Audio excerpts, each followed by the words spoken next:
Danganrompa.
Did I ever end up hanging out with Junko? No, I never did. Also, I don't know who unknown is, but welcome. It's not showing up with a name on my screen. Maybe that'll fix later. I'm gonna feed my cat.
Hello. I don't know who that was. It's only showing up as unknown. Unless her name is unknown. I think their name might be unknown. Which would be very confusing. I can't tell if that's a bug or intended. Yeah, their name is unknown. I'm crazy. So I do remember. Okay. Well, thank you for coming along. I don't know. That it freaks me out. I'm like, I don't know how to react to that. Thank you for coming along, saying hi. Good luck with work.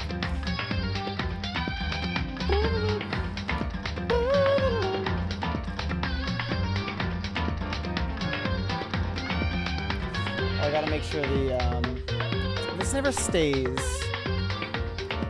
Actually, while I'm here.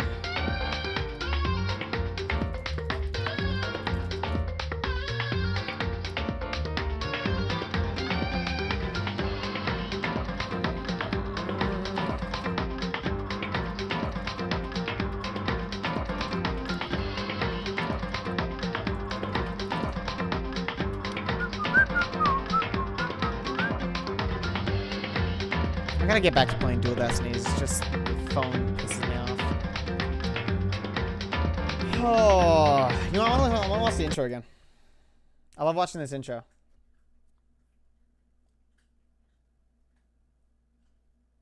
Exactly what you thought Box looked like.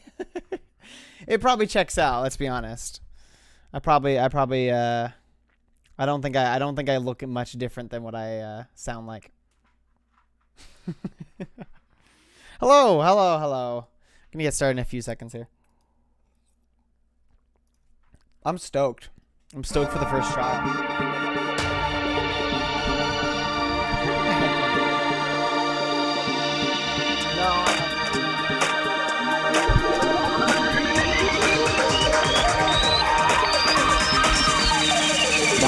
Hey, Flex. Welcome to the stream. It's gonna be a fun time. I'm actually super stoked. I'm so glad Sayaka's dead. I'm so glad they actually, I didn't see him.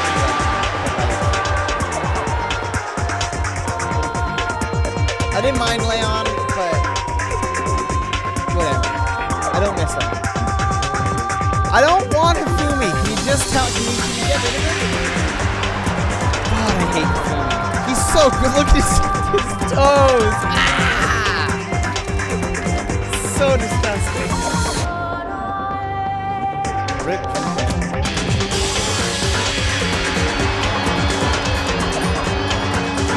I hope everyone has had their break fast. It said break. That is almost break fast. Game's really loud.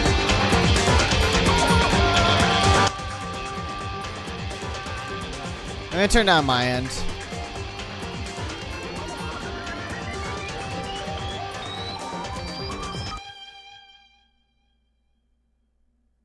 Turn it down. I'll turn this all the way up.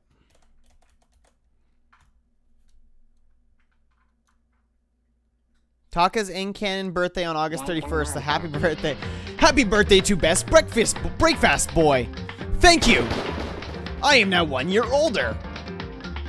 That means I will require more breakfast to appropriately sustain myself. Let's do it. Let's just hop into it. No, it's down here. Right?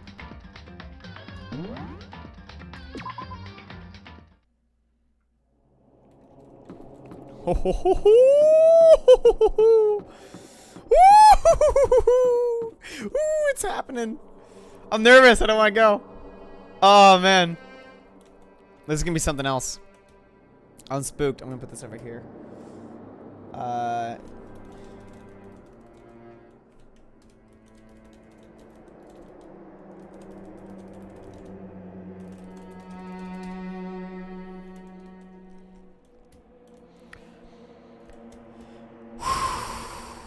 Oh, let me, oh, we don't need the chat. He doesn't need the chat.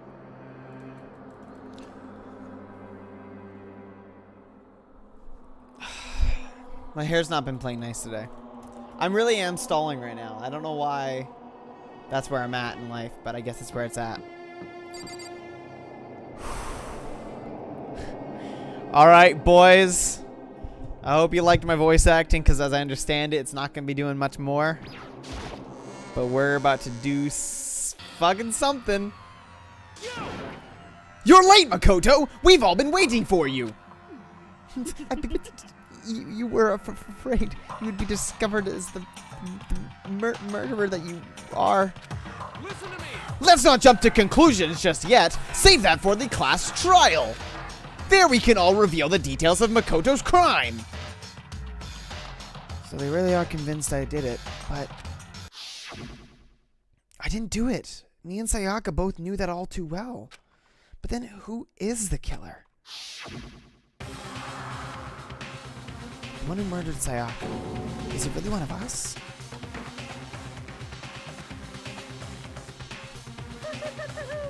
Is everyone here? Okay then. Please board the elevator in front of you, which will transport you to the courtroom, where all your fates will be decided. I'll meet you all down there. I'll be waiting. Oh, we can talk to people. Alright, I actually want to talk to Leon and just see what he has to say. Well, I did my job. I'm counting on the rest of you from here on out. I'm actually going to talk to Mondo as well, but I think that's it. So whoever stuck us here even took the time to set up a goddamn courtroom, huh? Okay, I don't really care. Do I have to talk to everyone? Okay, good. Guess I have no choice but to get on this elevator. Let us begin. Yes, indeed. Good idea. Hey, Are you scared? No, scared isn't quite right. Makoto. I said it before, but it's up to you to uncover the mystery surrounding this case yourself. If you don't, you'll never come to grips with the truth. I need to uncover the truth of Sayaka's death. I didn't need someone else to tell me to do that. And Sayaka's on it. I swear I'll find out who the real killer is. I think what she's trying to do... is say, like, Sayaka was trying to kill Leon. Sayaka was trying to pin it on me. I think that's the truth she's trying to, like, communicate. As I raised my voice to try to give myself courage, I turned, trembling with anticipation, toward the elevator. With each step forward, I could feel my heart starting to race faster and faster. Everyone else was already on the elevator. When I finally stepped on, the doors closed, and the elevator started to move. Ooh! The steel box descended with heavy clunking sounds towards the school's basement. Dude, I can't tell if Hifumi is standing or sitting.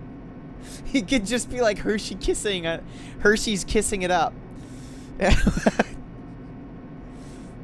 I actually love this. There's so many great, like, just Mondo's leaning up against the wall. I don't know what she's doing. I don't know what fucking Aoi is doing staring at the wall. But fucking Mr. Breakfast is just standing there, like, ready to go. This is great. There's a lot of great character stuff here. What if this is how death row inmate feels when his time finally comes? Oh. What is that? I don't know if that was me. Is it not more like a defendant waiting to receive his judgment? Oblivious to our shared anxiety, the elevator lowered us further and further into the bowels of the school.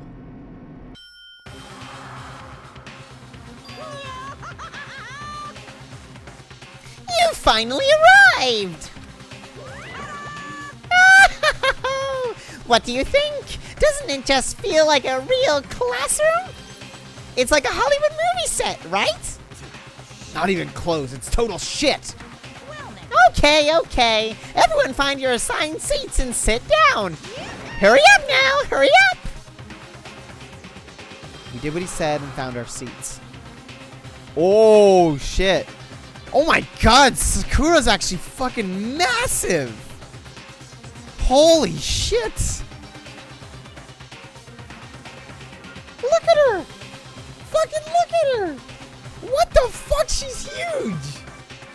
She's fucking ginormous.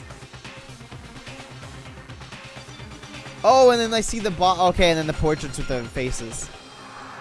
Dude, I love Taka. I love Taka. I so hope he makes it to the end. Like, I want Taka till the end. He's not, but I love him so much.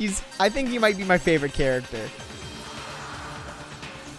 Of course, they placed Aoi right near the fucking bottom of the camera, giving us all the shot.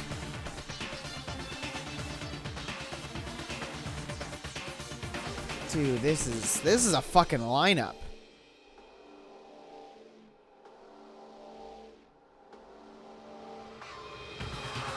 Mondo's hair is fucking massive.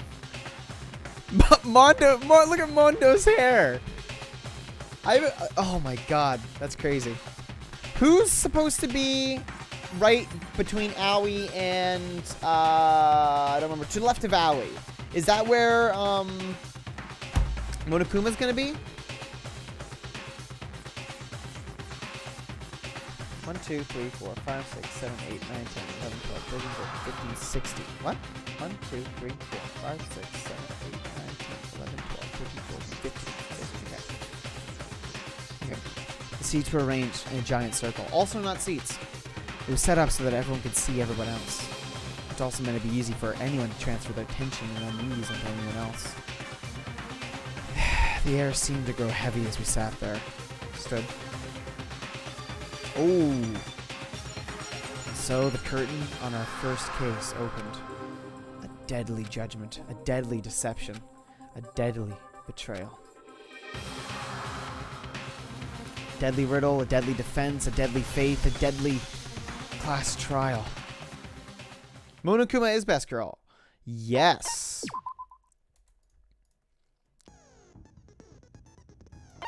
Oh.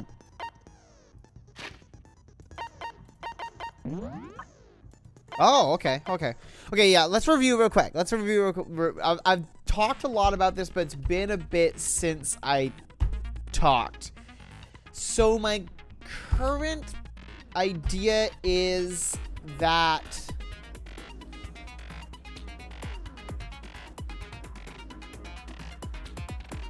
Sayaka got the knife.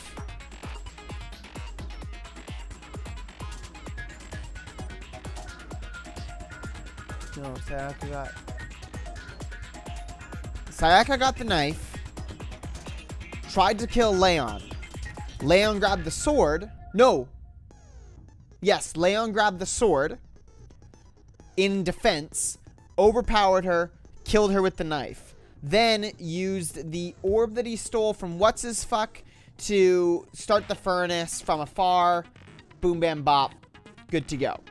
In order to dispose of evidence. Because he would be able to throw it, he'd be able to do everything. The big thing is that Sayaka... Top left might be best place for the camera. Alright, we'll go with that for now. Sayaka... The thing that... What's her name? His name I'm forgetting. I should probably pull up my notes. That she's trying to tell us...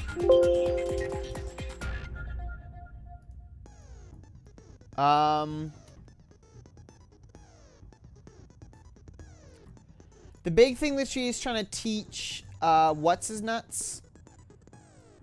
Naegi, is that Sayaka was perfectly capable of, killing and then blaming him. The loose piece of information is the nameplates.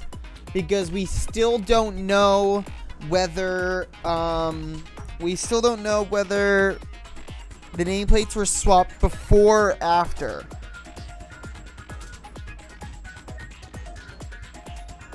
If it was swapped before, that means Sayaka did it.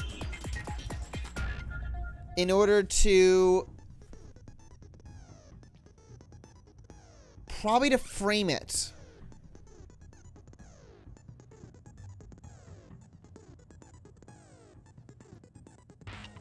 I want to see something. Oh, I can't look at the map? Hold on. I'm gonna look at the map of the school.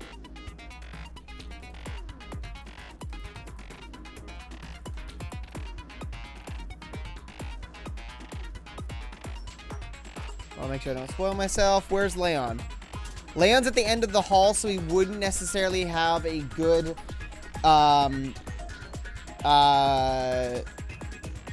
hold on which room's where. So it's possible that Sayaka swapped the rooms, told him to come to her room. And then I think the plan was probably to swap it out and blame it on him.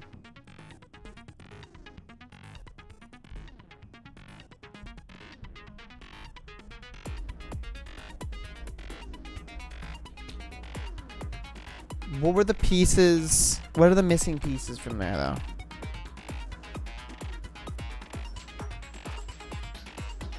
The knife. How they got the knife. I think it's Sayaka who got the knife. Whichever way you spin it, she was attacked by the sword. So it's far more likely that she has the knife than that she had the sword in that fight. What do we have? We've got the Monokuma file, estimating that the time of death was around 1:30 a.m. It's also curious as to why they were awake at that time, but that's fine. Rivas appears to be fractured in the evidence of a struggle. There are numerous scratches and gouges on beds and walls in Makoto's room. That's fine. Replica sword. The sword handle was missing. Something good. And the sheath is there as well. Missing the gold coating, as was part of the blade. That's totally fair. That's fine.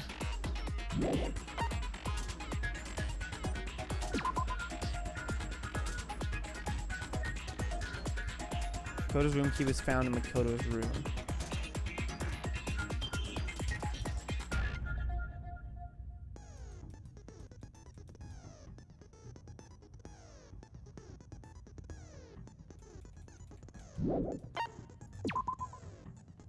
Oh, this is the big one.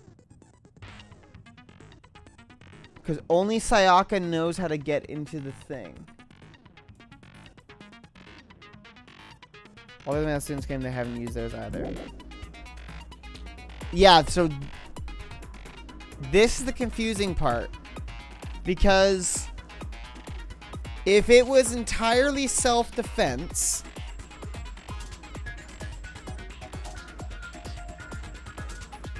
from Leon, then why would he have brought his tools with him?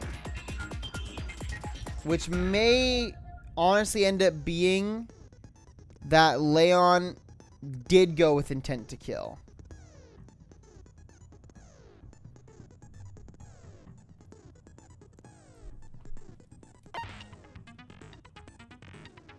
There must have been intent to kill on both sides. That being said, is Leon the one that would try to clean everything?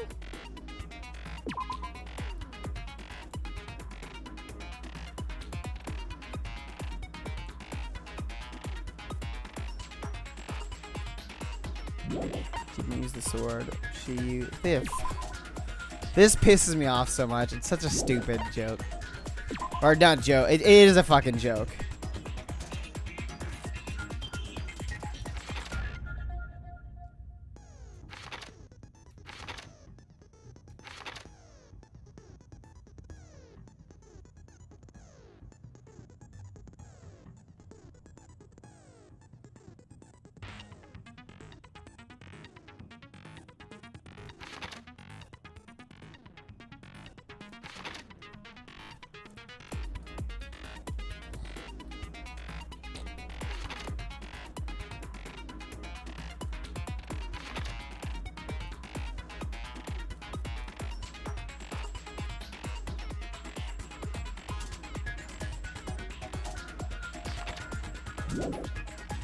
I think I've got most of what I want from this. Like, I'm feeling pretty good.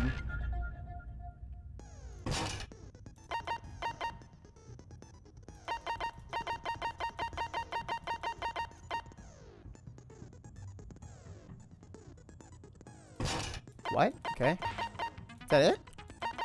Oh, shit. Increases damage to the opponent when a statement is destroyed, effective during the bullet time battle.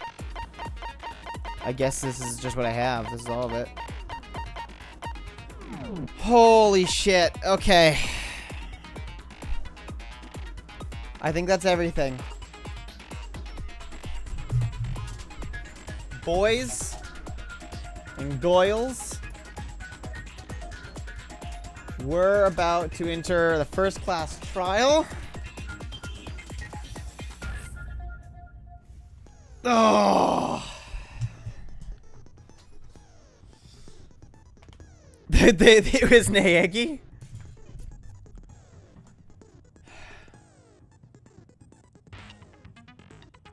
Here we go. I'm actually, I don't know why I'm so spooked. I feel like I've been building up to this for so long.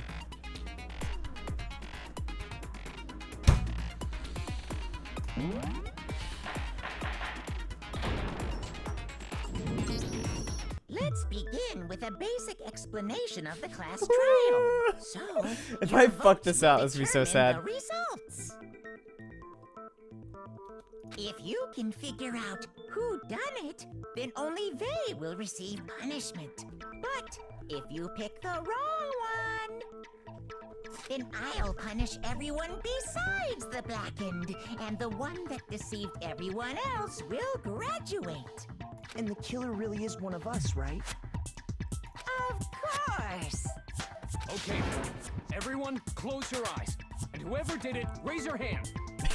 And everyone did it. Whoever who has eaten breakfast, raise your hand. Don't be a goddamn idiot. Why the hell would they raise their hand? Before we move on and start the trial, can I ask a question real quick? What's going on with those pictures? I'd feel awful if they got left out just because they died. Friendship penetrates even death's barrier. Oh. I feel bad if they got left out because they died. Friendship penetrates. Okay, but what about that other empty seat? But that other empty seat, can't place her accent. Oh yeah, There so were there's. only 15 of us. So it's to not begin with, Monokuma. So why are there 16 seats? Oh, no reason. It's just that our little courtroom here can technically fit up to 16 people. What? Okay, that about does it for the preamble.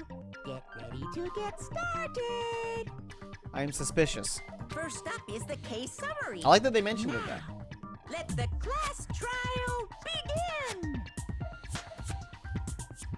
It's about to begin. The debate to decide who we think the killer is. Anything I found, anything I noticed, I have to be ready to speak up about everything. Because this isn't just about me. Everyone's lives are on the line. Your first non-stop debate is about to begin. Would you like to hear more? Absolutely. I need every fucking preparation. As things progress during each class trial, you engage in a number of non-stop debates.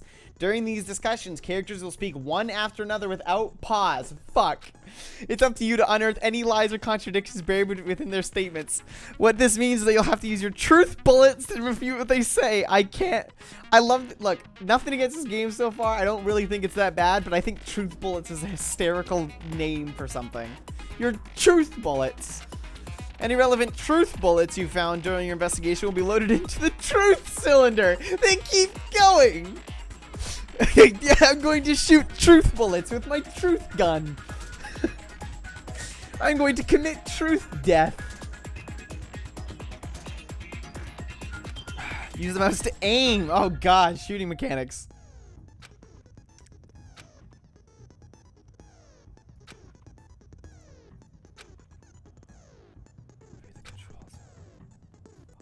I think I might fuck this up. I'm really nervous.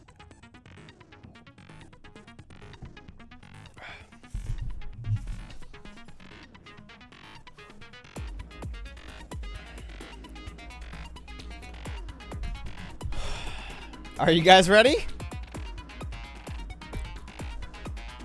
Here we go.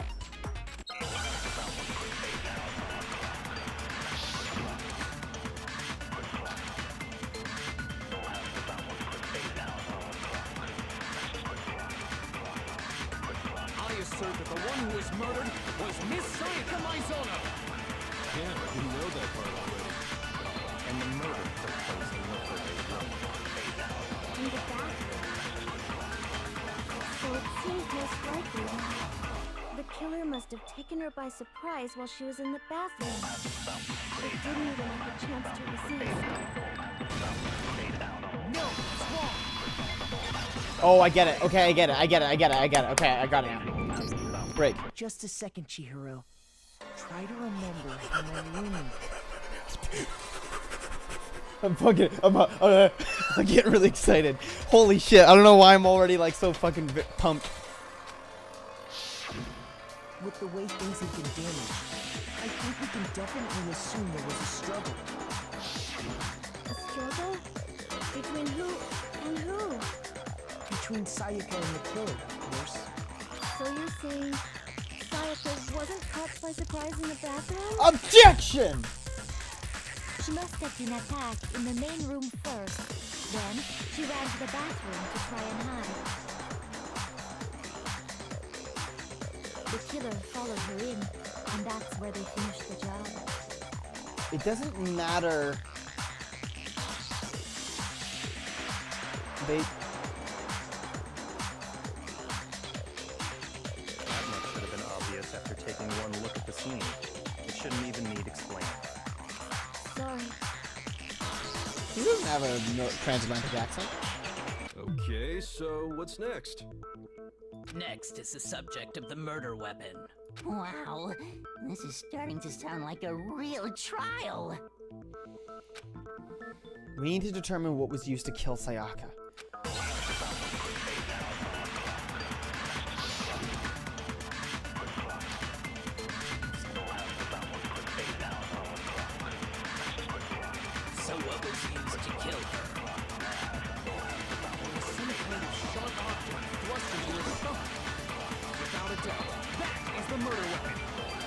the killer used some random knife they had on him. No, it's wrong. Objection! No. I do think it was a knife, but not just any knife. I'm almost positive it was a kitchen knife. Huh? A kitchen knife? After the murder, we discovered that one of the knives from the kitchen was missing. Which means that knife must be the murder weapon. Oh, yeah. I guess that makes sense. You could sort of see the weapon sticking out of her stomach. I can't change any audio. The voices are low. And if you look real close, I could totally see that being a kitchen knife. Okay, so the murder weapon was a kitchen knife, but where does that get us? I mean, we all know Makoto killed her, right? So, whoa, that's pointed. Right. Makoto's room was the scene of the crime. More proof do you need? Hold on a second. Let's draw our conclusions after we presented our arguments. Otherwise, what's the point of the trial? Well, we can talk all we want. It's not going to change that conclusion. I don't think that's true at all. I'm sure if we keep at it, something new will reveal itself. You really believe that? I wish the voices were louder.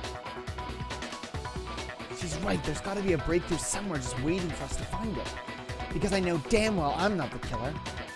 There's a bit more to learn about non-stop debates. Would you like to hear more? I'll listen to it.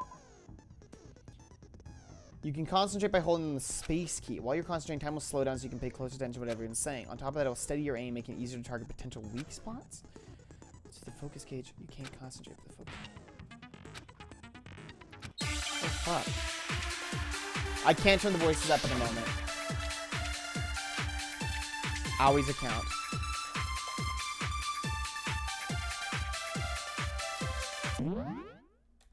Yeah, I can't turn them up right now, unfortunately. I'll try to do that for next time. I'm not skipping tutorials. Guessing the kitchen knife with the murder weapon. But where does that get us? Makoto must have taken a picture in the kitchen, right? And did it in secret. Nobody was in the dining room. No, it's wrong.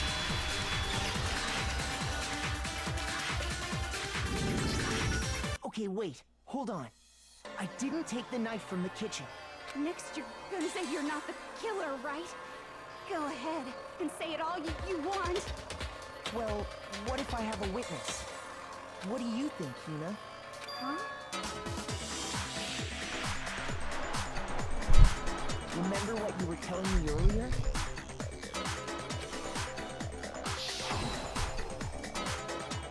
Well, I went to go get some tea from the kitchen last night, and all the knives were still there. But when I finished my tea and went back into the kitchen to wash my glass, one of the knives was gone. Oh, she must have taken it back to her room. Okay, that's plausible. So you're saying the knife disappeared while you were drinking your tea in the dining hall. Never mind. So how the fuck is that possible? I don't get that. That doesn't line up. Perfectly true. The knife disappeared while you were in the dining hall. This isn't plausible as a defense because it's not plausible as a defense for herself. Yeah, that's right. And at any point while you were there, did you ever see me come into the dining hall?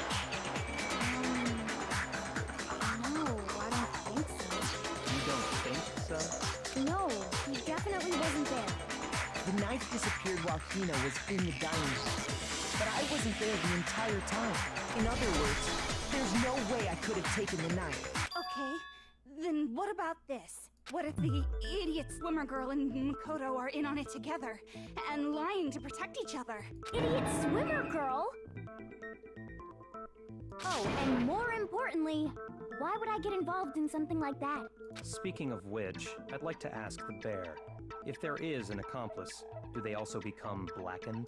So you ask, and so I shall answer. Each murder is allowed to have an accomplice, but only the one who does the killing will get to graduate. Interesting. So in other words, two people can work together, but one of them has no chance of profiting from it. Then there's no way anyone would work together, right? But what if they did work together and they just didn't know about the rules? Good grief! Enough already. No, okay? There are no accomplices in this case. Thanks, Monokuma. Did I say that out loud? Anyway, I didn't go to the dining hall, and I didn't take the knife, so I'm not the killer. Okay, so then, who did take the knife? Hina seems the obvious candidate. After all, she just said she was in the dining hall. In the dining hall? What's this fucking No accent? way! I swear it wasn't me! Sure, but can you or anyone else prove that? I can. That's right. Sakura was with me the entire time I was drinking my tea. I hate to have to ask, but just to be sure, Sakura's... Right. But then, couldn't either one of them have grabbed the knife? Actually, no. Because, well... Just spit it out already. I stayed in Hina's room last night.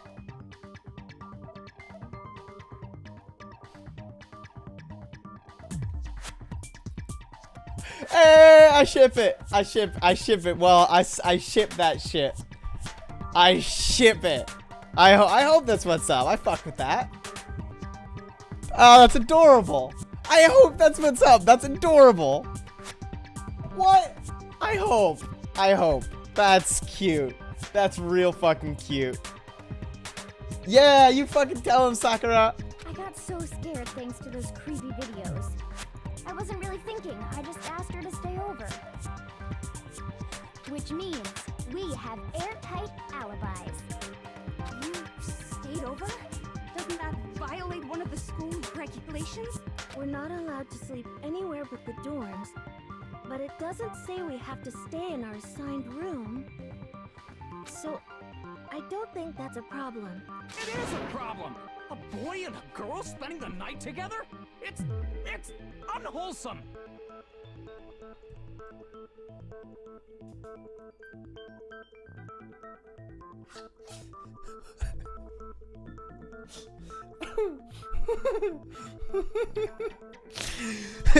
Almost as unwholesome as skipping breakfast.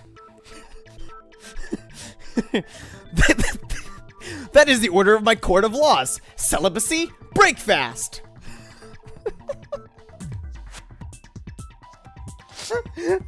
Taka, you're the best fucking character. Well, at least they had breakfast that morning. I'm a girl. What do you gotta say about that, Taka? You are? Oh my gosh, I'm so sorry! But if it wasn't either of you, then what other possibility is there? But I didn't have breakfast. You sinner! Actually, there is one other possibility. Right, Hina? Oh, yeah, that's true. One other person did come to the dining hall while we were there. Why didn't you say so in the first place? Well, because they're not here anymore.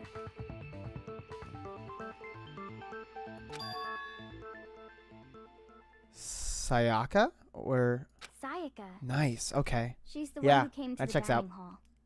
And then later, she wound up dead. So now this is... So here's the problem.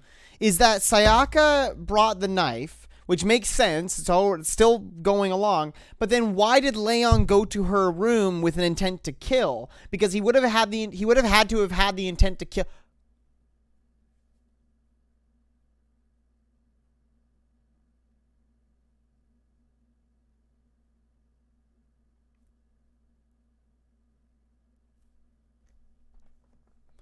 Unless that's not Makoto's toolkit.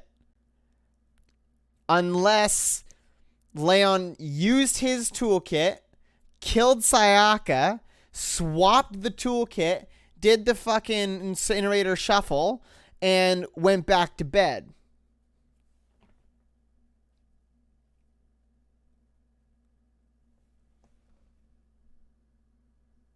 And Sayaka swapped that, and Leon would have gone. Sayaka might have, like, seduced Leon.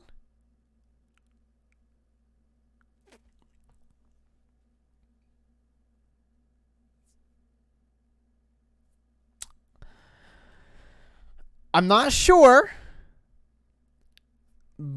but I think we might have got him. Also, just notice this.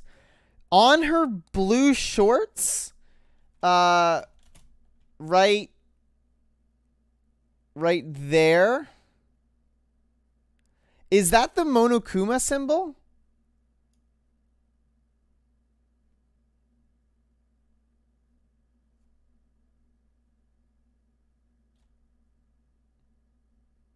She's in on it. That's all I'm saying. Sayaka?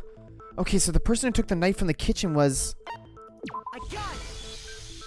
Then, Sayaka is the one who took the knife? Sayaka. That's the only possibility. And thinking back on it, she was acting kind of unusual. When she came into the dining hall, she didn't even look at us. She just went straight to the kitchen. As she left, she said she just wanted a drink of water. But most likely... The person who took the knife was the victim herself. I'm sure she just took it for self-defense. So you're saying the knife she took was then taken from her, and she was killed with it? In that case, you may not have taken the knife, but you still could have killed her.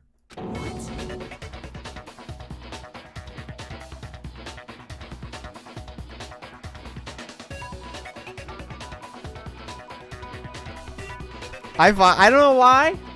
I vibe with that. Look, I actually like Byakuya. Byakuya. He did do it after all. She scares the shit out of me. She's the next level down from Sayaka. So, that's how you would twist the argument and send us all off in the wrong direction? He's right next to you. You possess a most terrifying talent. Damn, if I don't do something, they're gonna blame me for the murder. Don't they understand? If they convict me, everyone's gonna die.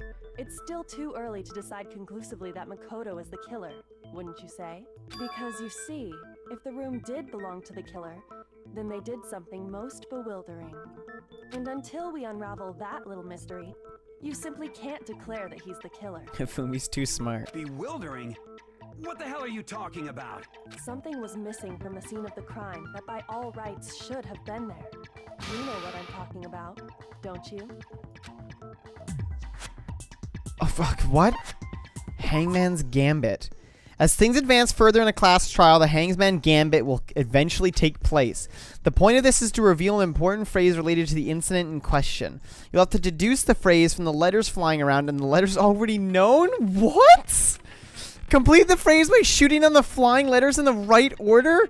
Use the mouse to aim, then press the left mouse button to shoot the desired letters? What? Oh shit, it's already going! No! We can just figure out what that something is. Ah! No! Hangman's Gambit. No, I don't like this. Oh, I hate this game. 4 letters left. Okay. I need 8. I need an H. I need an H. Give me an H. Give me an H. Give me an H. Give me an H. Give me an H. Shit. Oh, okay. I need an A. I need an A. Where's my A? Where's my A? Give me an A. Give me an A. Give me an A. A. Come on, hurry. Dude, what the fuck?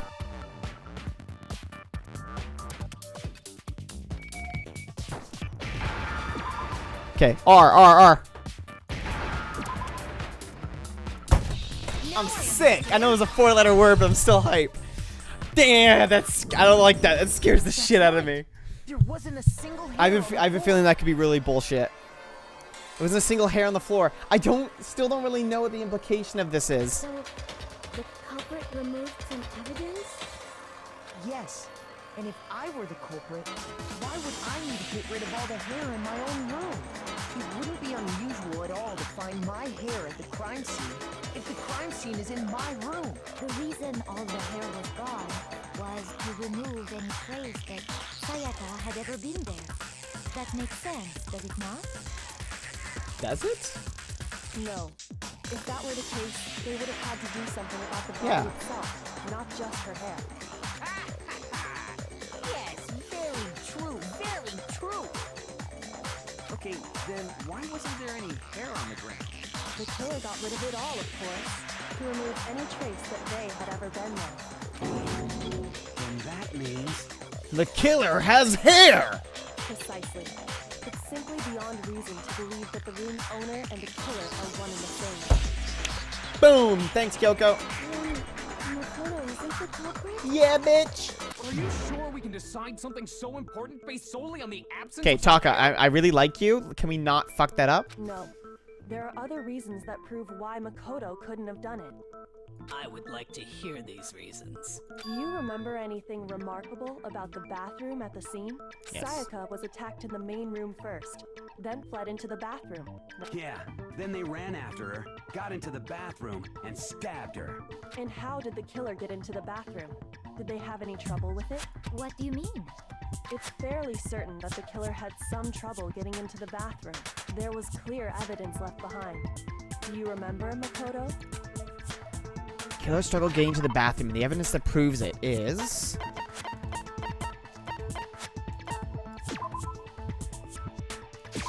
I got it! Evidence that Break the fast! killer had trouble getting into the bathroom.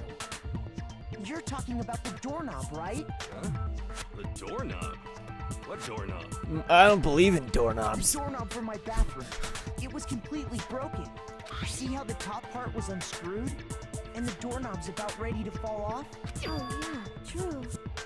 But what does it mean? In trying to bypass the lock, they ended up nearly removing the entire doorknob. This is another most bewildering act for the room's owner. It proves Makoto is beyond suspicion. So what? You're saying he wouldn't break the door in his own room? But if the only choice you have is to break it, you break it. There's nothing bewildering about it. You still don't see? Okay then. Let's take another look at how the incident unfolded. Hopefully that will help you understand. Did I fuck with Kyoko? I think my next hangout is going to be Taka Kyoko. Kyoko said that it was a bewildering act. I almost didn't notice it at first, but is that the key point here? There's a bit more to learn about non-stop debates. Would you like to hear more? Absolutely, sure, why not? From here on out, the number of weak spots will start going up, but no matter how many weak spots, there's essentially only one lie or contradiction in that debate. What I'm trying to say is not all weak spots you see are necessarily false. Use a truth ball on the wrong one, and not only will you fail to refute what they said, but you'll also lower your trust with everyone. Your influence gauge will take some damage. Now, this is important because your influence rate usually... Okay.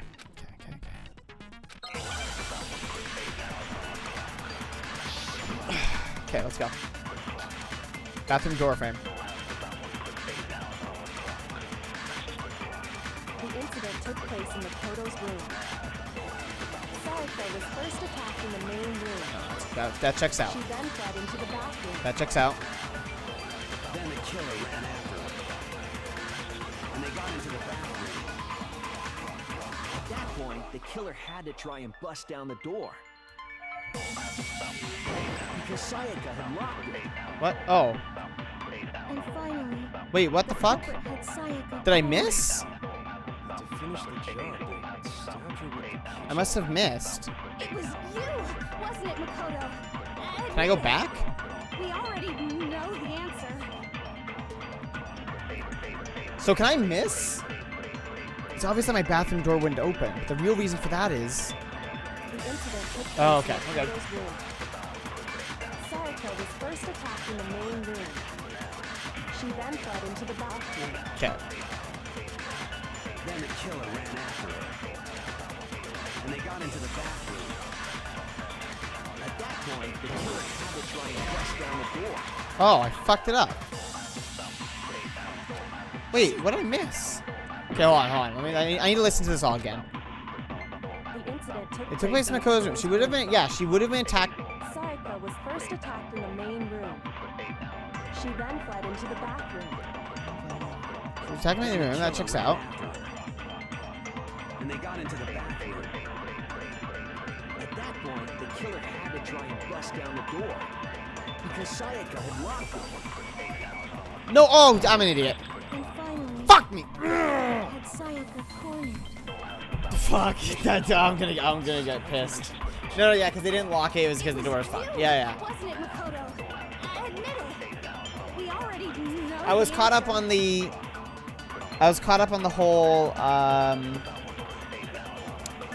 like the words. The door isn't. He didn't bust the door down. He broke it open with the fucking The screwdriver. incident took place in Makoto's room. Sayaka was first attacked in the main room. She then fled into the bathroom. Then the killer ran after her. And they got into the bathroom. At that point, the killer had to try and bust down the door. Because Sayaka had locked it. Oh shit! Fuck! Get it! Oh, thank God. I was too busy. The reason my bathroom didn't open wasn't because it was locked. After all, the girls' rooms are the only ones with walking bathrooms, right? Yes, now that you mention it, that is true. Then why didn't your bathroom door open? Because it was stuck. What are you talking about? My bathroom door doesn't fit in the frame quite right. Monokuma over there can testify to that. Yep, true as true can be. But you know, you're supposed to be the ultimate lucky student, right? But to have such a cruddy door, that's not lucky at all. So the reason the door didn't open was just because it was stuck. But the killer didn't know that and assumed it was locked. So they tore apart the doorknob to get in. Okay, but then why would the killer even think the door was locked in the first place? French. Everyone should have known you can't lock any of the boys' bathrooms. The killer could easily make that mistake, thanks to one important detail about the scene. Dude, of the crime. can we just play a whole game with Kyoko? I'm fuck with her way more than any other character. Except for Taka, of course, because break fast! Something the killer didn't know. For some reason, they were convinced the door was locked, which means the important detail the killer didn't know was the crime took place in my room. The killer must not have realized that it was my room. What? Are you saying the culprit didn't even know where he was? That's inconceivable. And yet, he's absolutely Inconceivable! Say what? Well, to be more specific, what the killer didn't know was that Makoto and Sayaka had switched rooms. Which is what led to the misunderstanding about the bathroom. If Sayaka had been in her own room, then there would have been a lock on the door, and they would have had to break through. So they had no idea how unnecessary their actions were. ultimately, we can't know if it came open by force or simply by accident. But the killer must have been considerably confused, with no idea how they actually got the door opened. Regardless, it was a pointless act. Wasting time trying to break down a door that wasn't locked is... definitely something I wouldn't do, since I would have known exactly why it wasn't opening, right? That is a definite possibility. So the killer would have to be someone who didn't know they'd switched rooms? Then Makoto couldn't have done it. Yeah, who's talking now, bitch? Come here, come at me, let's go! That's what I've been trying to tell you. Then who did do it? Oh, he angry. I'm sorry, but I give up. Quit without saving. What is the voice for this character?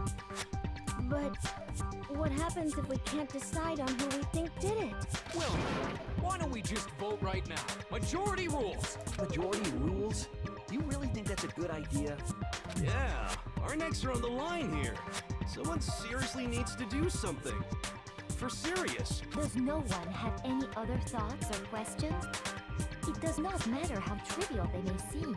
Oh, as a matter of fact, I do have one question.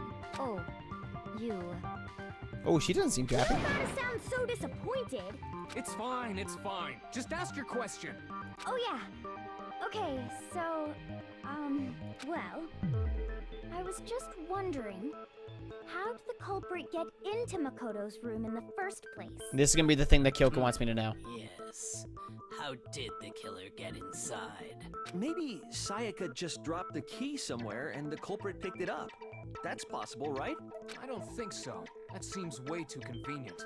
Then maybe someone picked the lock? Negative! If you remember, Monokuma made it quite clear that the locks are all unpickable. Fine. How about this? The killer got in the easy way. They could have knocked and said they wanted to talk or something, and Miss Maizono just let him in. No, that can't be it either. Oh, trying to argue against me? Sounds like someone doesn't know his place. I am unstoppable. Oh, why exactly can't that be it? Hifumi is Thanos. The reason why there's no way Sayaka invited her killer into the room. I already have the answer.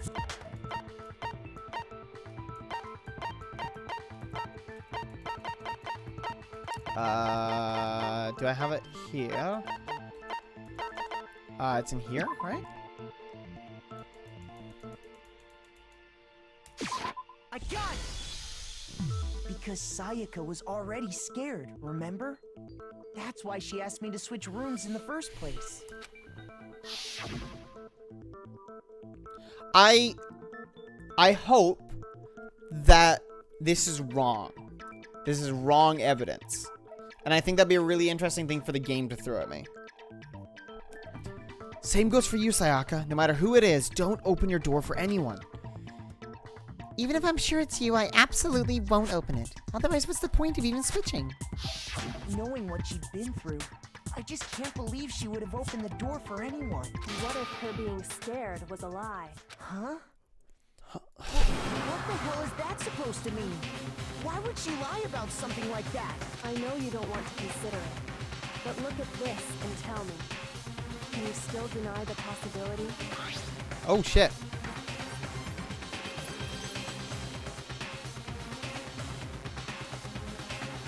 There's something I want to talk to you about, just us two. In 5 minutes, come see me in my room. Check the nameplates to make sure you don't get the wrong room, okay? I found a notepad during my search, and I shaded in the top. That's a little convenient, but yeah, it checks out. Found a notepad. Okay, I don't know what I'm voicing. And these are the words that appear. Oh man! I've totally seen people do that on detective shows. When you write, it can leave an imprint. Sketch over the next sheet of paper, and you can see the words. When I saw that, I was like, holy crap! I better make sure I rip the paper out before I use it from now on. It's a pretty old-fashioned technique, but even the classics can be surprisingly useful sometimes. Ah, see? You gotta go with the classics, huh? Sometimes you gotta go with the old-fashioned techniques, huh? Oh, and I should also mention, I found the notepad on the desk in Makoto's room. Which means only someone who had been in Makoto's room before the Oh, look! Mundo's fucking pissed! I watched that show! Then either it was Makoto who lived there, or Sayaka who switched rooms for a single night. So, Makoto, did you write this? No, I didn't. But of course you didn't. Because the note also bears a perfectly legible signature. Sayaka's signature. And that note. Sayaka wrote it? But why? Why would she write that? The note was likely her way of getting in touch with a certain someone. She must have slid it under their door to let them know she wanted to meet with them in secret. If you got an invitation like that from the ultimate pop sensation, what young man could resist? Okay, Fumi, can you save it for after the trial? Plus, I'm only into 2D, so it wouldn't have any effect on me.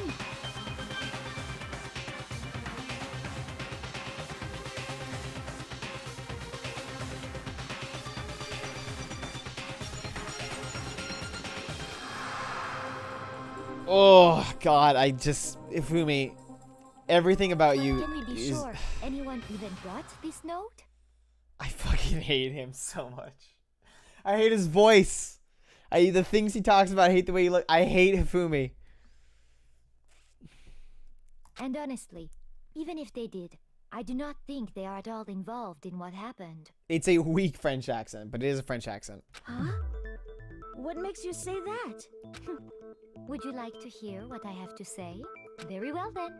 Pay attention.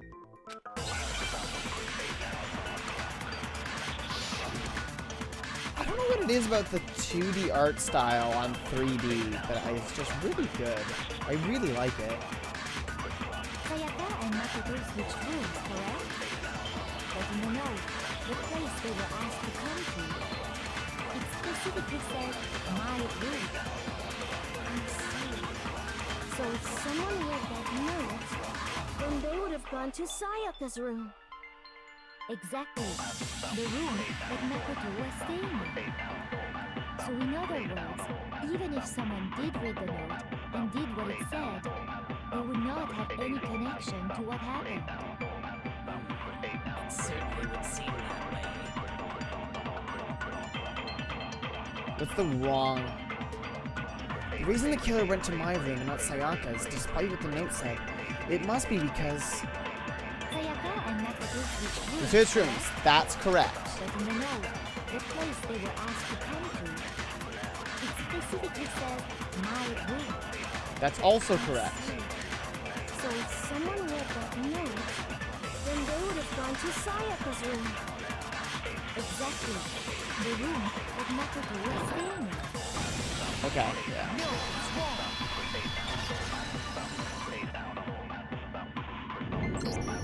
The nameplates on Mai and Sayaka's rooms got switched. They got switched? That's right. The nameplates got switched, just like the rooms themselves. As a result, the nameplate on Sayaka's room actually had Makoto's name. And the nameplate on Makoto's room had Sayaka's. So what you're saying is the room Sayaka was staying in was actually marked as her room. Then, if someone did do what the note said, they would end up at Makoto's room where Sayaka was. Plus, their rooms are right next to each other. So switching the nameplates would be no problem. And the one who switched the names was... Well, of course it wasn't you, right, Makoto? Right? Okay, then who did it?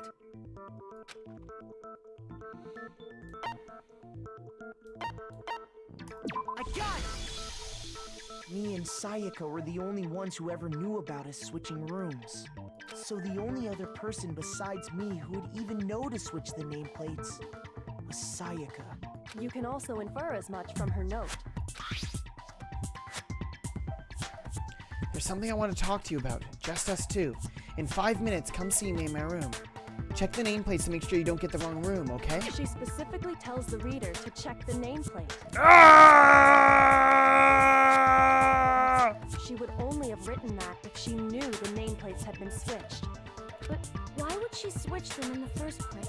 She wanted someone to come to the room she was in, and also hide the fact that it was Makoto's room. What? Inviting someone to your room, but not telling them you've switched rooms. Why would anyone do that? To understand that, we first need to understand what happened after she invited the person into the room. That's where the answer lies. What happened then was probably whoever she invited over came in and attacked her. We figured it out! We know who did it! Whoever she invited over is the culprit! But we still don't know who it is, you goddamn idiot! Sayaka fought with her killer there in the room, yes?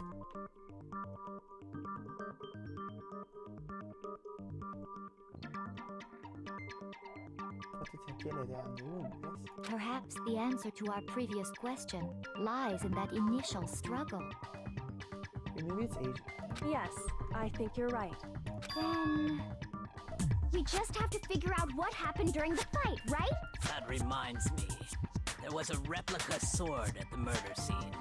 Was that perhaps used during the fight? Oh yeah. What's the deal with that sword? Sayaka suggested I should hold on to it.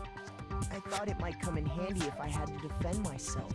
It seems pretty likely that the killer used it to break Sayaka's right wrist. How the hell could you possibly know that's what broke her wrist? The reason I know Sayaka's wrist was broken with the fake sword is because...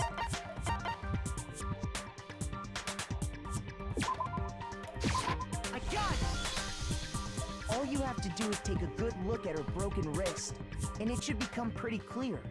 Right there where her wrist is all swollen. There's something glittery there. See? Is that gold? It sure is. Specifically, the gold coating from the replica sword. Well, Kelsey, don't worry. I hope you like it. I hope you're getting as much of it as you can, because you won't be seeing it for long. You barely have to touch that stuff, and it'll stick right to you. And there's some on her wrist because... I got it! Because she got hit with the sword, right there on her wrist! Brilliant deduction. I see. And so the truth draws ever closer. Alright, then it's about time to solve this mystery. What happened in my room, and what led to Sayaka's death? That's what we need to make clear. There's a bit more to learn about. Oh my god, holy shit! Starting the next bit, I'll start loading multiple truth bullets. Let's go! Let's go! Line them up. Shoot them down. Fan the hammer. It's high noon. One of those can actually refute the puppet statement. Otherwise, from here on out, you'll have to combine the right truth with the right weak spot to refute the statement. If you come up with the wrong combination, you'll take damage. Stage. Oh, goody. Oh, I'm gonna. Oh shit. Uh-oh, I may have fucked myself.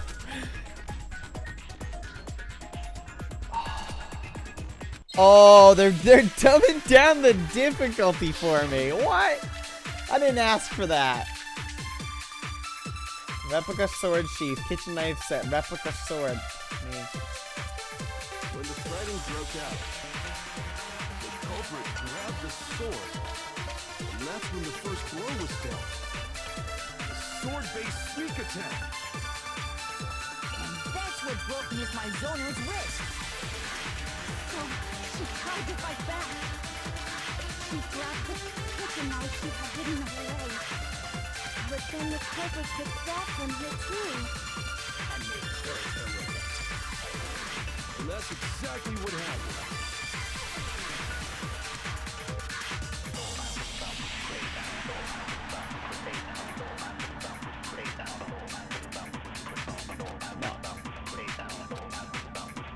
When the fighting broke out, the culprit grabbed the sword, and that's when the first blow was dealt.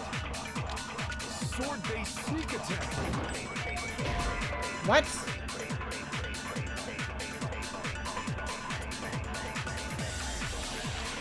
No, it wasn't a sneak attack because the knife. No, the stuff is in the sheath. Shoot, fuck me, no. I can't see them on the thing. That sucks. When the fighting broke out, the culprit grabbed the sword, and that's when the first blow was dealt. A sword-based sneak attack. Boom. There we go. No, it's wrong.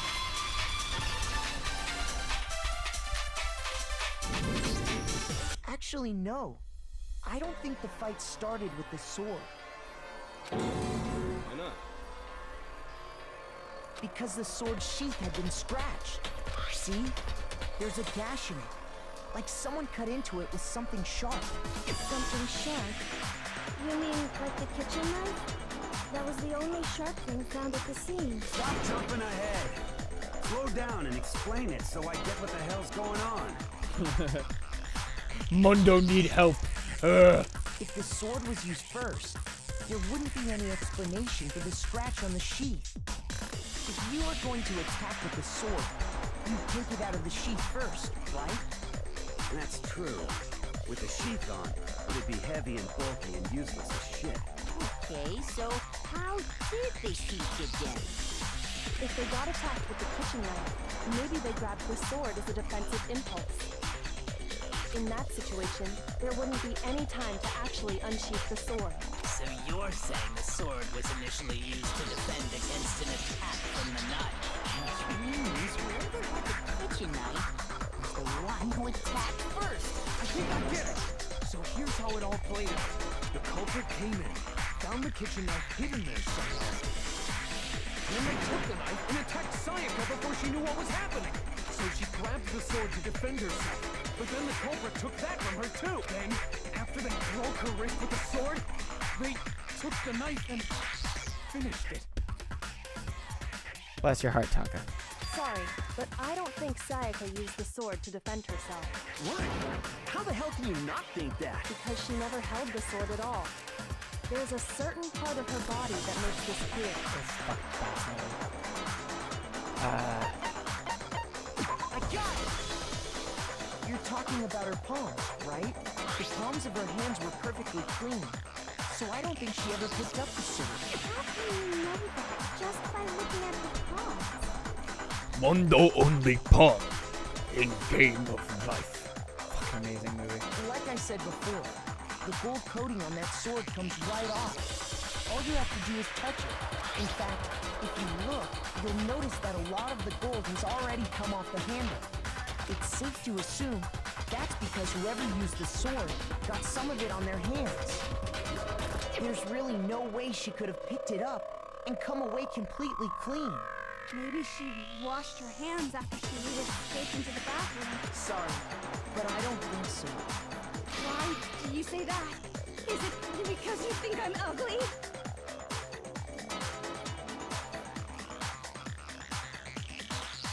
That pisses me off. That makes me so angry when I see that. No, that's not it at all. There's no way Sayaka washed the gold coating off her hands because...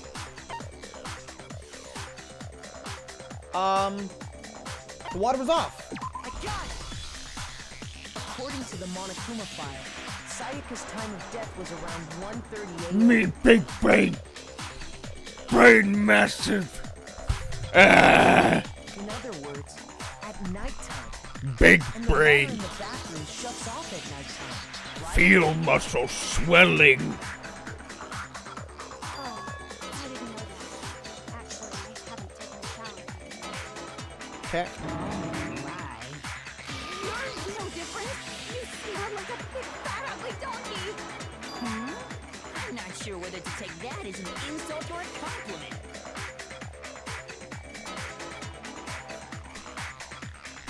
What was that dialogue? Insult, obviously. So anyway, if Sayaka never touched the sword, Is he... that means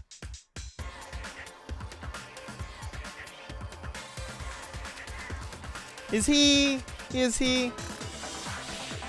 killer is the only one who used the sword. But hold on. That's right. And the one who damaged the sheath with the kitchen knife was... That would have been the one without the sword. She had the kitchen knife? But we already said that the attack started with...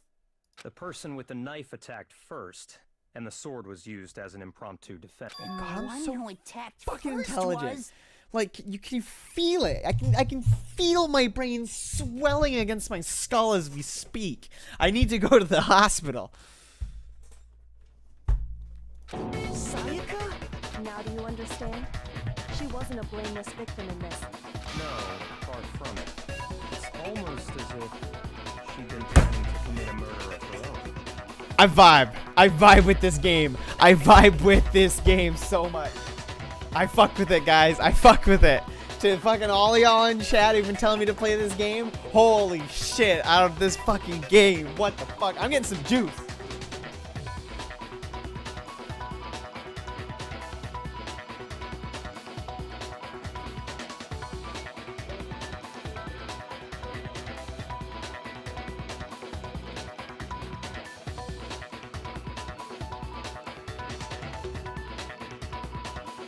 Oh, man.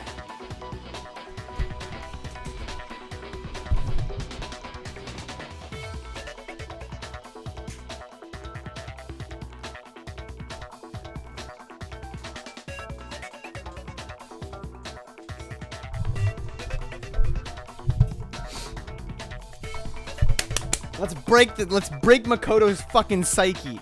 Let's show him the true meaning of pain and despair. Now, do you know? That's right, bitch! Your little honey pie is a murderer! Took the knife from the kitchen, then invited the culprit to the room she was staying in. And if it's true that that she had the kitchen knife and attacked without provocation. Indeed. These are all the actions of an assailant. Which brings up another point. Makoto, Sayaka was the one. Uh-oh, Makoto. Uh-oh, Makoto. Maybe the reason she wanted to was so that she could pin the crime on you. That is a possibility, is it not? Sayaka wanted to... on me? I'm just like...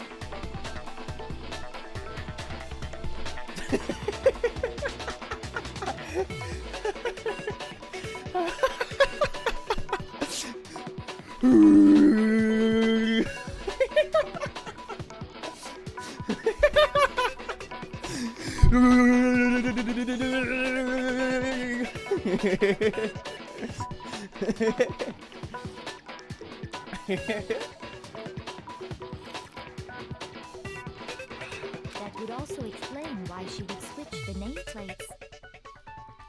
She wanted to get whoever she had targeted to come to Makoto's room where she was staying. And by committing the murder there, instead of her room, that would implicate Makoto. But for that to work, the target had to be lured out while still keeping the room swap a secret. If the target knew she had switched rooms, they would have become suspicious right away. So, all that's why she switched the names? But doesn't that plan seem a little risky? For one thing, even if her plan worked, Mr. Naegi would just tell everyone they'd switched rooms. I don't know. I'm not sure our soft-hearted Makoto is capable of that kind of cutthroat behavior. I'm sure Sayaka realized the same thing, which is why out of all of us, she asked him to switch rooms. I don't know. I actually know. I don't know the voice clip. Riku! Plus, she was the ultimate pop sensation. A totally forgettable kid. Or a national superstar. Who are you more likely to believe? Wait, then you're saying she had this all planned out? Holy shit! But in the end, her plan Yeah, was right, foiled. Mundo? She launched her attack with the knife, then found herself under attack in turn. That must be when her wrist got broken, and she was forced to drop the knife. The tables were suddenly turned on her, and she died at the hands of the one she'd planned to murder. Just hold on. That can't be true. What do you think, Sayaka?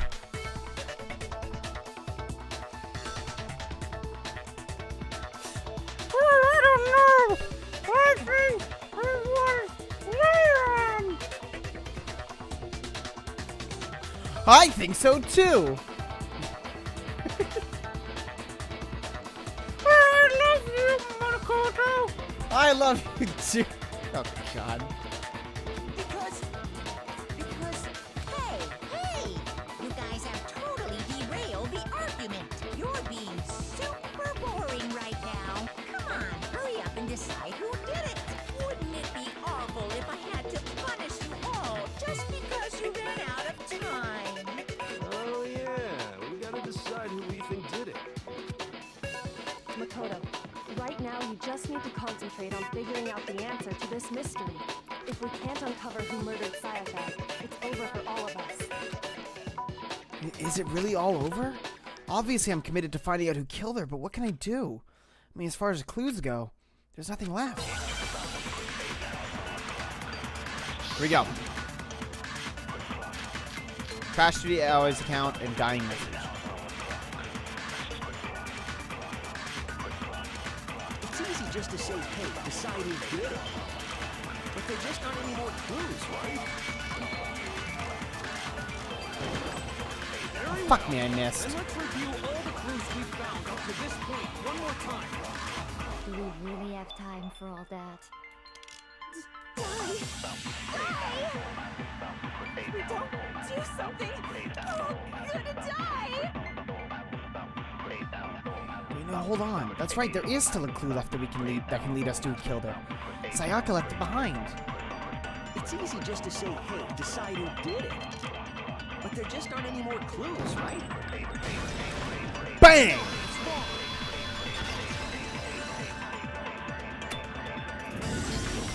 There still might be one clue left. Sayaka's dying message. Dining, wait, what did you say?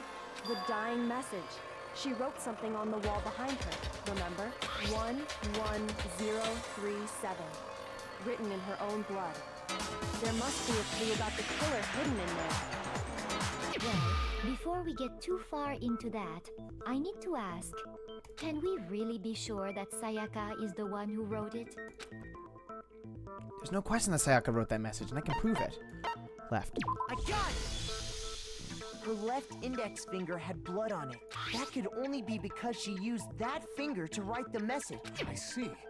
Dude, the Ace Attorney play right about here is like, well, the killer could have written it in her blood. Sure. I think we can all agree Sayaka wrote it. What the heck do those numbers mean? 1. Hey, Chihiro. You're a computer nerd or whatever, right? You should know all about numbers and shit. No, that's not... Yes, I'm a programmer, but I don't see any kind of meaning in these numbers. Of course. It's because they're not numbers. Oh, yeah, it looks like... What? No, it's just... look at the numbers, assuming they're not numbers. Hey, bro. Don't these first two, 1, 1, look like two numbers and more... Come on, let's just knock this dude out of the park. Ah, you're right. The connecting line is barely there. You mean hexadecimal? So I assumed it was 1, That'd be 1. hysterical if that was true. Looking at it now, you could also Also read it as an N. N. Fuck yes. Whoa. You might have finally just said something worth a shit. You're in a weird time, Pro. I usually do a lot more voice acting, but all this part's voice acted. Are gray cells? An N037 doesn't make any more sense than before. Damn it, it's no use. I just don't know. Rotate the image 180 degrees. Huh? Rotate it? I think maybe I see something. Oh my god. Now I see. She wrote down the killer's name. Huh? You just shot past the clue part and right onto who did it. So, whose name did she write? Sayaka's dying message reveals the real killer's name. Select someone. Oh shit! Oh, I get to choose. Oh, fuck me. I mean, I'm not scared about this right... I want to go that dude. I want to go that dude right there in the middle. I'm not scared about this one, but like, going forward is like, oh shit. Here's my answer. The key to solving this mystery was simply to rotate the writing. Fuck, man. This is turn fucking the good. message around. It becomes the letters L-E-O-N. L-E-O-N. Or more accurately, Leon. What? What the hell are you talking about? It's just a coincidence. It's just a bunch of random squiggles that happen to look like my name. Oh my god. Dude, his outline just like tripled in size. No, it's not random at all. She wrote that message on the wall behind her as she was leaning up against it. In that position, she couldn't move to write normally, and had to write upside down, as it were. And as a result, when you look at it standing in front of her, it ends up getting flipped. Try it for yourself if you want. Write something sitting like her. He's the ultimate baseball star. Who is the hacker known as Leon? That sounds like one hell of a stretch to me. I'm the killer? You can't just go and say shit like that. If you're not the killer, then why did you try to destroy the evidence? Huh? You know what I'm talking about, right, Makoto? The evidence. Let's Leon fucking tried to wrap get rid of? this shit up. The evidence that Leon tried to get rid of. I know what it was. I got it! You mean the burnt shirt piece I found laying on the ground by the incinerator, right? As the killer stabbed Sayaka, they must have gotten some of her blood on them.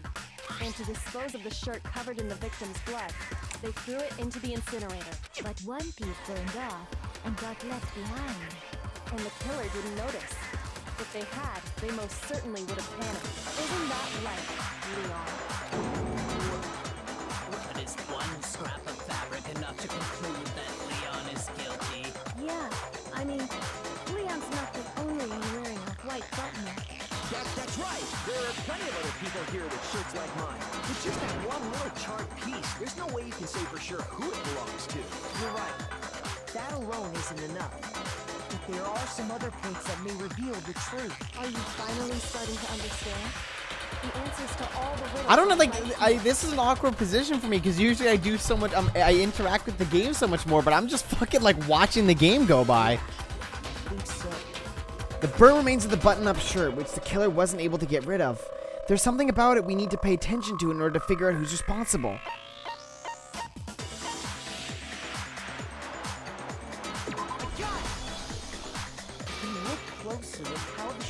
Because it was put in the incinerator, and then the glass ball was used to turn it on. And the person most likely to be able to do that is the ultimate baseball star who could throw the fucking pitch. Oh yeah, that's a good point. I think I know what you're gonna say. You can't reach the incinerator without opening the gate in front of the trash room. He looks totally cool as a cucumber right now. Obviously, you wouldn't be able to hit the switch to turn it on either. I'm having a brain blast. A brain Baja blast. You need the key to get in, and the one with the key was the person on cleaning duty. So the killer had to be whoever was in charge of taking care of the trash, right? God, you are quick. Interesting. That's wrong. There was another way to use the incinerator without being the one on cleaning duty. And that's exactly what proves that Leon is the real killer. Alright, let's lock it out, boys. Let's close it out! What? No, I would never freak out if someone was accusing me of murder. You're not accusing me of murder, right? I didn't murder anybody. Yeah, that's true.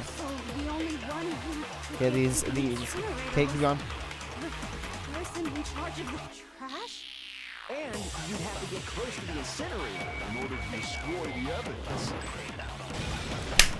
Boom, baby! Out of here!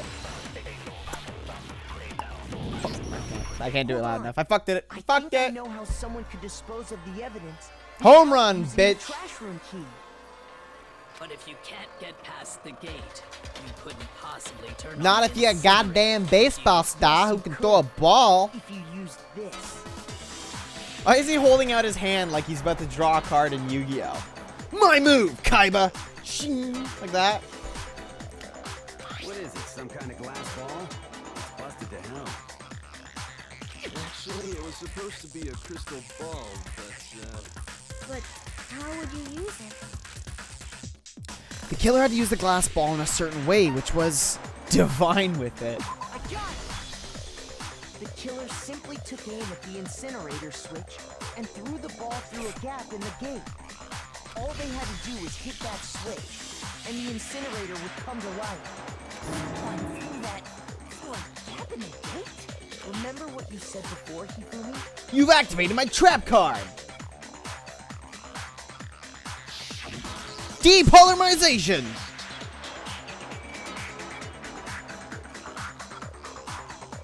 Aw, someone turned the incinerator on. Very strange. I was quite certain it was off last time I was down here. Perhaps it was the work of a fairy. His voice is too close to Monofuma. He had the key. So the only way the incinerator could have been turned on without his knowledge was because the killer was able to hit the switch without opening the gate. Once they got in the incinerator going, all they had to do was... Leon is the true ultimate clairvoyant, that's true. Hey, come on! What the hell is this? All you have to do is look at the scene to know that the killer never actually went inside the trash room. The shards of broken glass, the incinerator left running, the piece of shirt that escaped the fire. If the killer had been on cleaning duty, the evidence would have been taken care of much more thoroughly. Wait, no, just hold on. But the distance from the gate to the incinerator has to be at least... He's cool as a cucumber, guys. The pinpoint accuracy is needed to throw a glass ball that far and hit something that small. Did someone really do that? That's right. There's no way. It'd be impossible. Difficult, absolutely. Impossible? I don't think so. Because the killer is... Yeah, let's do it. It wouldn't have been much of a challenge at all for the killer because the ultimate baseball fanfic creator. I got it!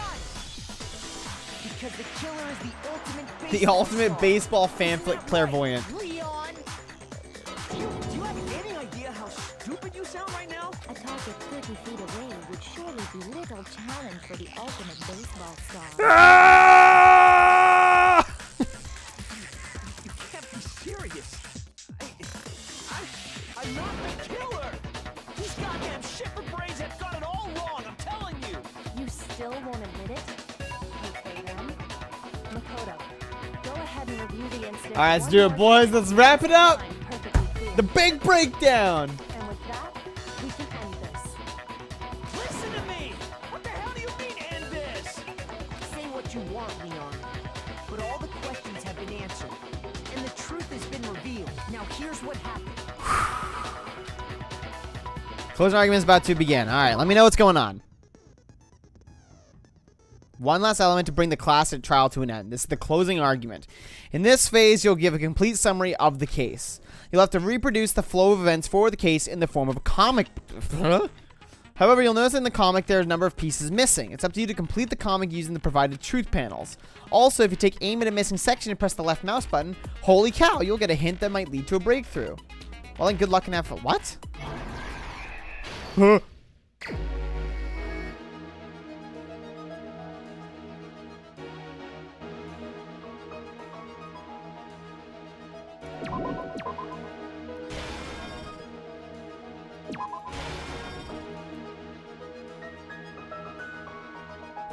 Oh, like a manga, right? Okay.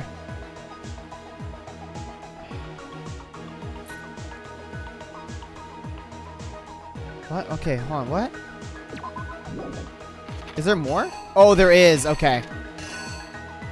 So it would have started with them opening the door. Okay, okay, we got it. We got it.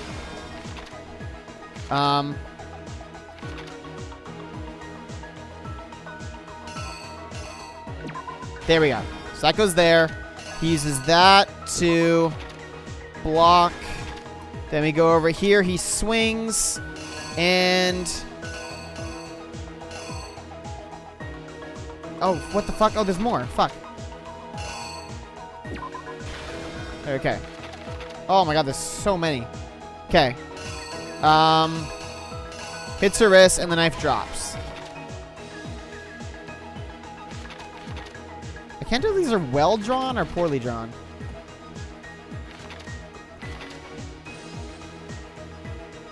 Act 2, she busts in. And he's fucking scared for her life because he checks the door. He starts wiggling it. No, no, no. What? Hold on.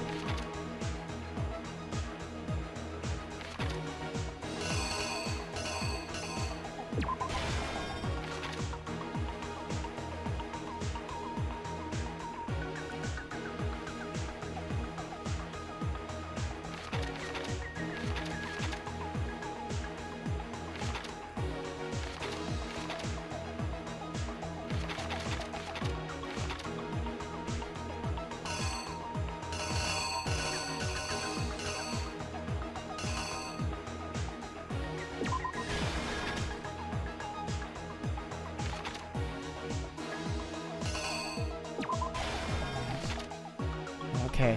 I'm actually getting really silent. Sorry. Okay, so yeah, so I'm focusing too hard. I'm not used to having to think this much. Okay. He does this. He gets the ball. He fucking throws it. Ding! Then chucks it in there. Then walks away. It falls out, and that is there. That's fine. That's there, so I don't need that.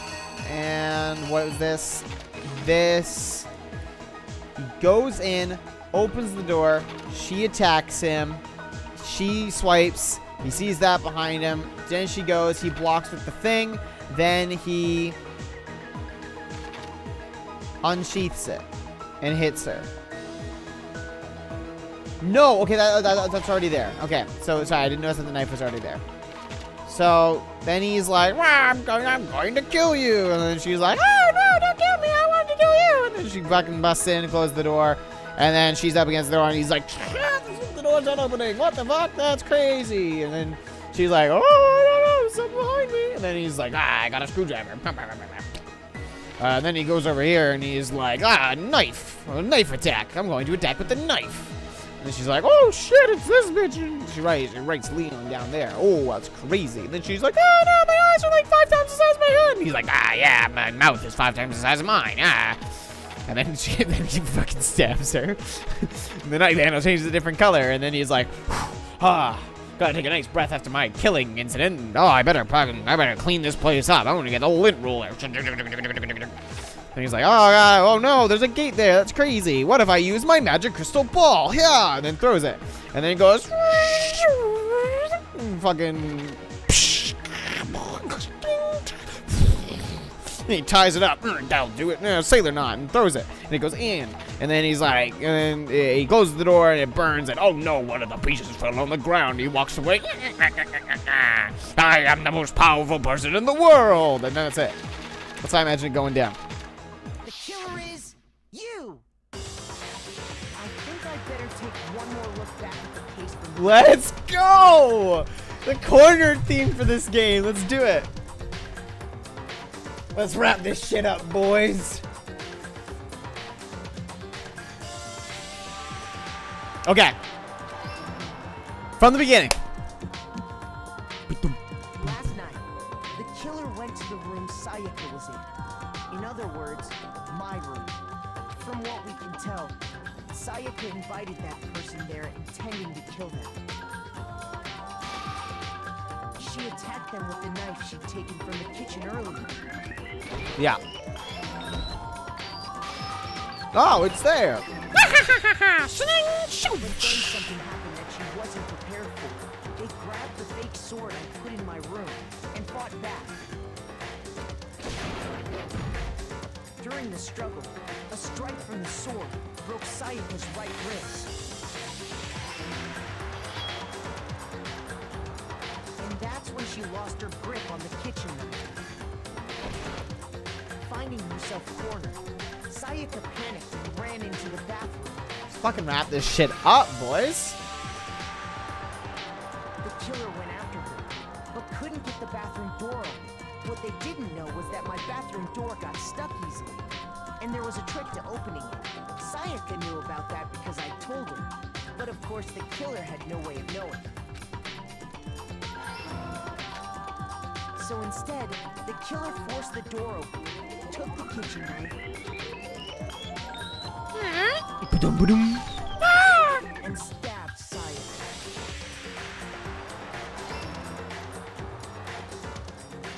But with what strength she had remaining, Sayaka left a dying message.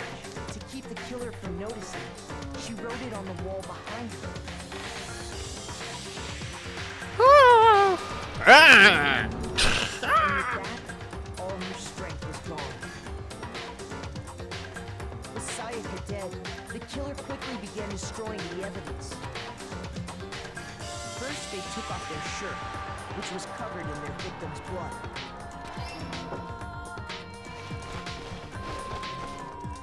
Dude, was he totally naked doing that? My room and cleaned up the entire area. They wanted to make sure they got rid of any trace they'd ever been there. Afterwards, the killer headed to the trash Dude, I room love to this. destroy I love their bloody this. This shirt. is so good. They tried to burn the shirt using the incinerator there, but the trash room was blocked off by an especially sturdy gate, preventing access to the incinerator. So they came up with a plan to use Hero's crystal ball, which he'd left in the laundry room. The killer managed to throw the ball through the gap in the gate and hit the incinerator switch. For any normal I don't have anything to say about this. This is just all great. But the killer had the confidence to Take the shot. and that's because the killer was the ultimate baseball star. Nails it. The crystal ball, thrown with absolute precision, hit the switch on the incinerator, Yeah. which then quickly roared to life. Hifumi slowly removed his Gucci shirt.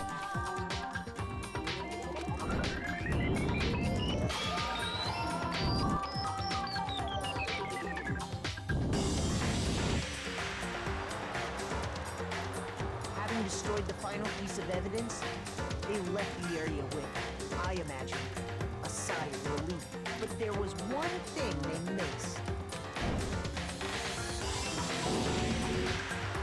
Part of the shirt they'd thrown into the fire burnt away and fell out of the incinerator. The killer didn't notice this, and so left behind a piece of indisputable evidence. Oh shit, we found him. Isn't that right, Leon? Complete. Oh my It would fuck, appear that boys, we Hero did it. simply forgot his crystal I mean, it ball in the was easy, laundry but room. like, we still did it. You went there to try and wash the blood out of your shirt. And that's where you saw it, right? Seeing the ball? You thought of a way to take care of everything. So, Leon, do you object to anything that's been said? Do I object? Hell yes, I object. Of course I do. I object. I object. I object. I mean, all of this is just a bunch of stupid theories. We need evidence. Where's the evidence? Oh, the classic Ace Attorney blunder. You need evidence. I know your theory is watertight and I have no way to dispute it, but you need evidence.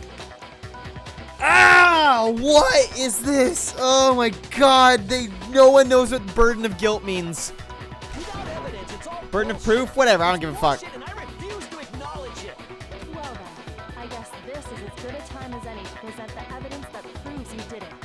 Yeah, Makoto, I believe you're in possession of that evidence. I have the evidence? Bullet time battle? Fuck me.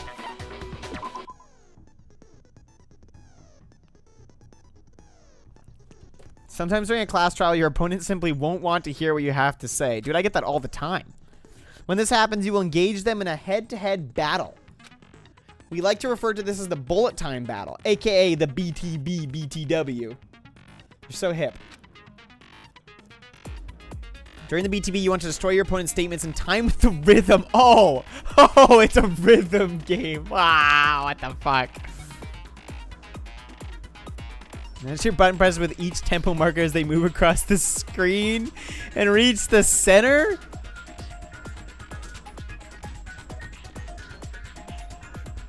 That's the right man.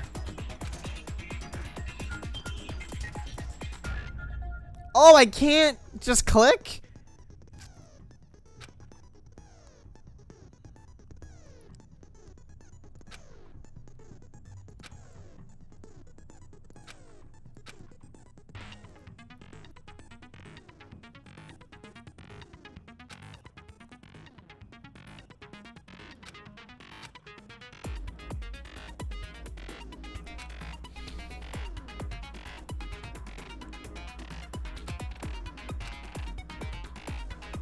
When the killer broke the bathroom doorknob, they didn't use anything Okay. from your room to All right, do it. guys. It's focus time. So what did the killer use? What did the killer use to take apart the doorknob? I refuse to acknowledge you. You're stupid. Stupid, stupid, stupid. Stupid, stupid, stupid, stupid, stupid, stupid, stupid. I have to show indisputable evidence that Leon is the killer. I need to figure it out.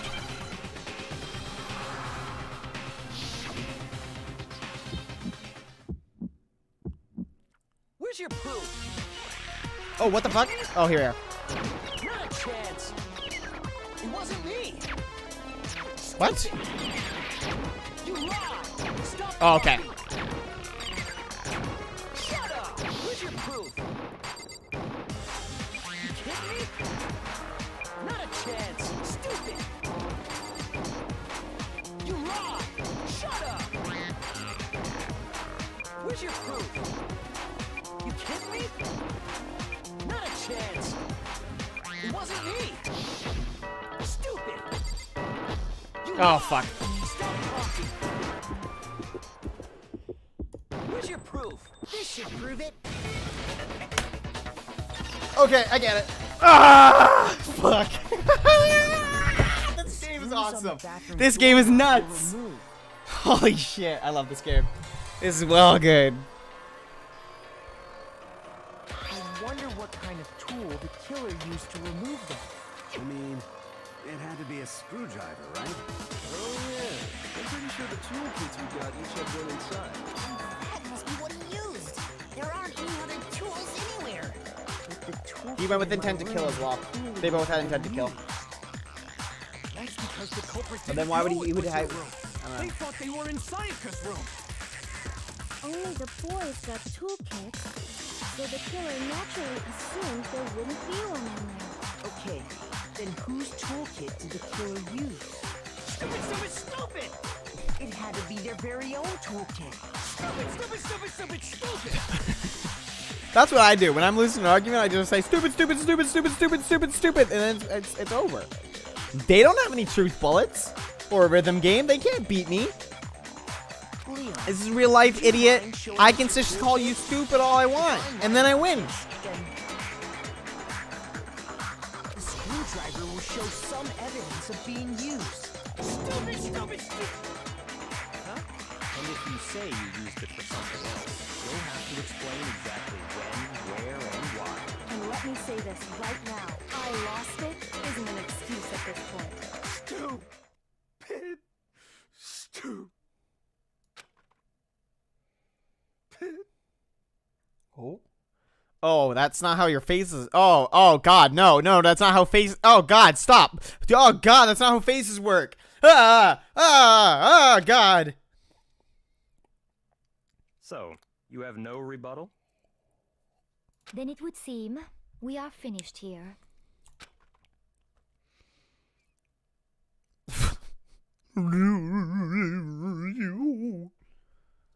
Oh, we did it.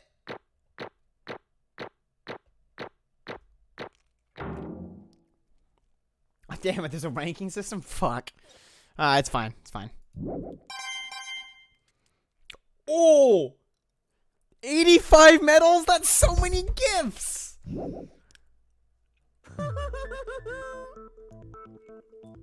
Looks like you've reached your verdict. Then are we ready to cast our votes? Holy shit. You all have a lever in front of you. Use it to make your selection. Oh, just to remind you all, make triple sure you vote for someone. You wouldn't want to be punished for something so minor, right? Interesting. Okay, then let's get excited! Who will be chosen as the blackened? Will you make the right choice? Or the dreadfully wrong one? What's it gonna be? What's it gonna be?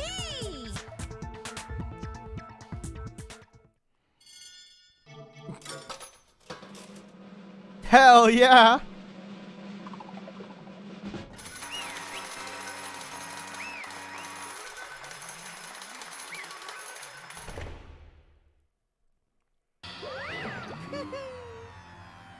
Uh-oh, it looks like you got it right on the money. The blackened in this case, the one that killed Sayaka, was none other than Leon Kuwata.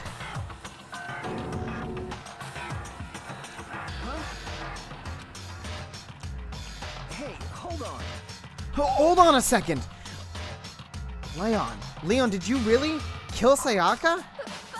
I don't believe it. You Son of a bitch, what the hell is wrong with you? I didn't have a choice. It was kill or be killed. So that's why. I killed her first. None of you are any different. None of you. One wrong step and you'd be the one standing here. It was complete chance that I wound up like this. I was just unlucky. That's all. Hey, come on! You expect me to just accept my death? Everything's become clear. The decision we made was right after all. But when I think about it, honestly, I'd be better off if we'd been wrong. Because what we came up with really is the truth. And that truth is that Sayaka was trying to frame me. But even if that's true, I can't say she was wrong. After all, the mastermind, it's all because of that video. Even I couldn't handle what I saw in there. If I was her and the video actually had something to do with me, I can't even imagine. Now we're trapped here with no way out. They're probably waiting for me. I can't afford to be stuck in here. The one thing that was more important to her than anything else, her dreams, her friends. To have to see something like that happen to them. And Sayaka. I did whatever it took to reach that dream. I mean, even some things that weren't so pleasant. And that's why Sayaka, for the friends that meant so much to her, that's why she betrayed me. So when she said, No matter what happens, please always be there for me. I need you on my side. she was lying to me from the very beginning. She was using me. Is that why she talked to me in the first place? I guess I'll never know. Because there's nothing I can do to ask her what she was thinking. Once you're dead, that's it. Boy, howdy. The entertainment industry must sure be terrifying, huh? I mean, to try and kill someone just because of those relationships. She seems so nice and lovely on the outside. But inside, she descended into pure madness. What did you say? I understand. Really, I do. Yep. You're in utter despair thanks to Sayaka's betrayal, right? Compassion, intimacy, love. The stronger those feelings, the stronger the despair when they collapse. Stop screwing with us. This is all your fault. Sayaka being forced to do something like that. All of it. Everything. It's all your fault. Suddenly in a frenzy, I lunged at Monokuma. I don't know about that one. But That's enough. as angry as I was, Kyoko lashed onto my arm without hesitation. Her grip was like iron, strong enough I was sure it would leave a bruise. Calm down. If you really want to make your enemies pay for what they've done, you need to let it go for now. Damn it! Ah, that was a close one. I thought for sure you were going to give me a good walloping. Just barely avoided punishment, you did. Yes, indeed. Now then, since you so magnificently revealed the identity of the killer during the class trial, the blackened Leon Kuwata will receive his punishment. Punishment? You mean execution? Wait a second! I didn't have a choice! I had to kill her! Yeah, that's it! I was just protecting myself in the heat of the moment! It was self-defense! How exactly was it self-defense? When you forced your way into the bathroom, did you or did you not use your very own toolkit? After she'd shut herself in the bathroom, you went out of your way to head back to your own room. Then you came all the way back, pulled into the bathroom, and killed her. Am I wrong? Do you understand? You had any number of chances to stop what you were doing, but you chose not to. Is it not because you had an unclouded intent to commit murder? No, that's not! Stop it. I've had enough of this. Oh, are you sure? You are closer to her than anyone, weren't you not? You killed your precious Sayaka. Do you understand? I can't say Leon is solely to blame. Of course, I don't plan on blaming Sayaka either. Because the one to blame is him. Swah? If it weren't for you, this never would have happened to Sayaka or Leon. We shouldn't be fighting each other. We should be fighting against the one who put us in this situation, the mastermind. Uh-oh. Did you awaken to your sense of justice? Well, it just so happens that there's nothing more unethical than an unwavering sense of justice. After all, it's people with that sort of mentality that perpetuate war all over the world. Is that the kind of justice that's awakened within you? Just shut up! Okay, well, anyway, more importantly, let's hurry up and get to what everyone's been waiting for, the punishment! I'm begging you! Please, don't do this! Hey, come on now. No more begging! No more excuses! You must pay the penalty for breaking the rules! Society demands it! Stop, please! Now then, I've prepared a very special punishment. No. Let's give it everything we've got. It's punishment time! He said the thing. He said the thing.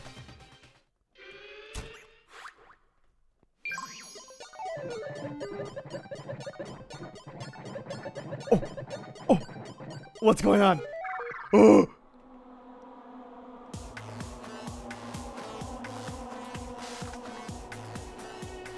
Oh. Oh. Bye, bitch. Oh, shit.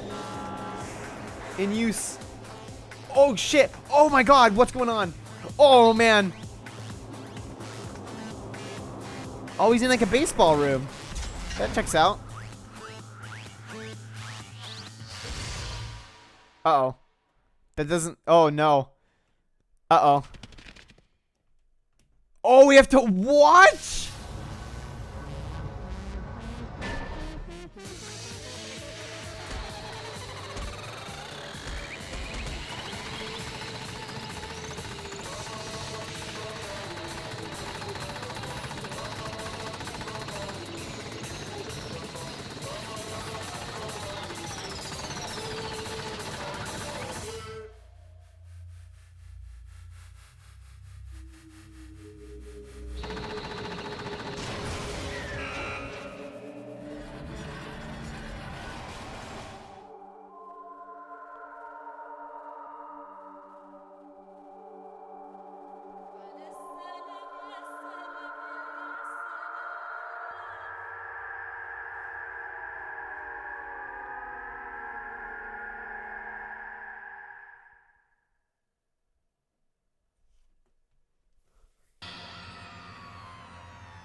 What do you mean, no shadows?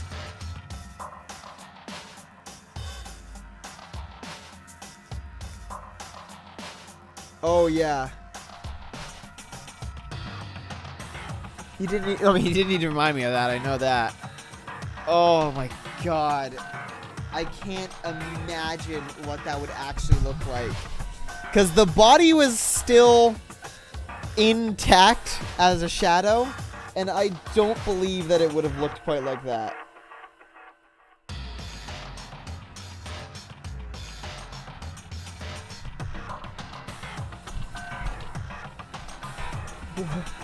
What we saw, that was the true face of despair. I mean, if we can't call it that, what else could we call it? Woohoo! Extreme! Man, my adrenaline is pumping right out of control!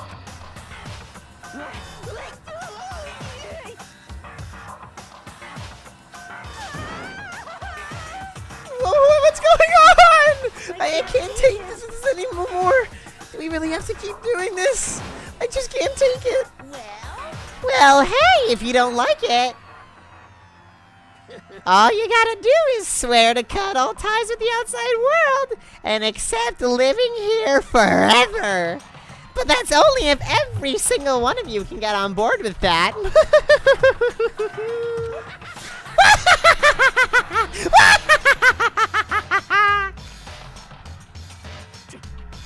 Then fuck you!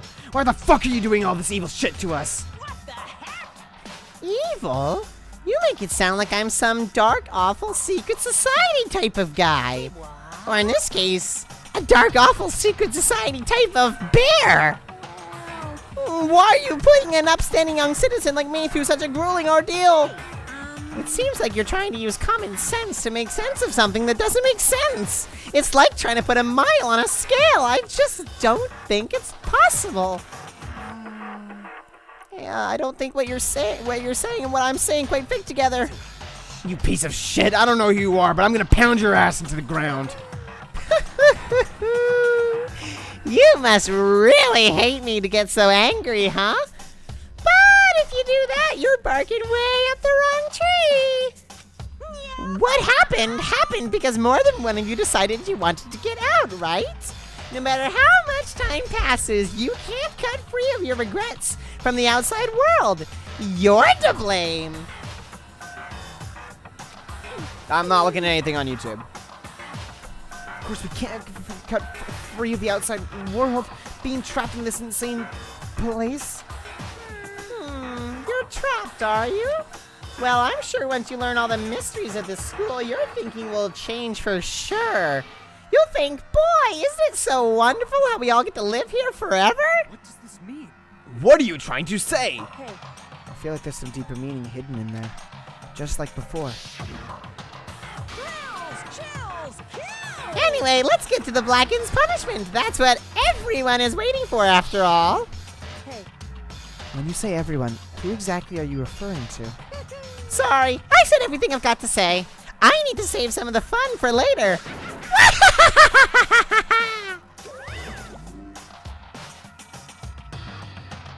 And just like that, he was gone. He left us there, overwhelmed by a nightmare turned reality.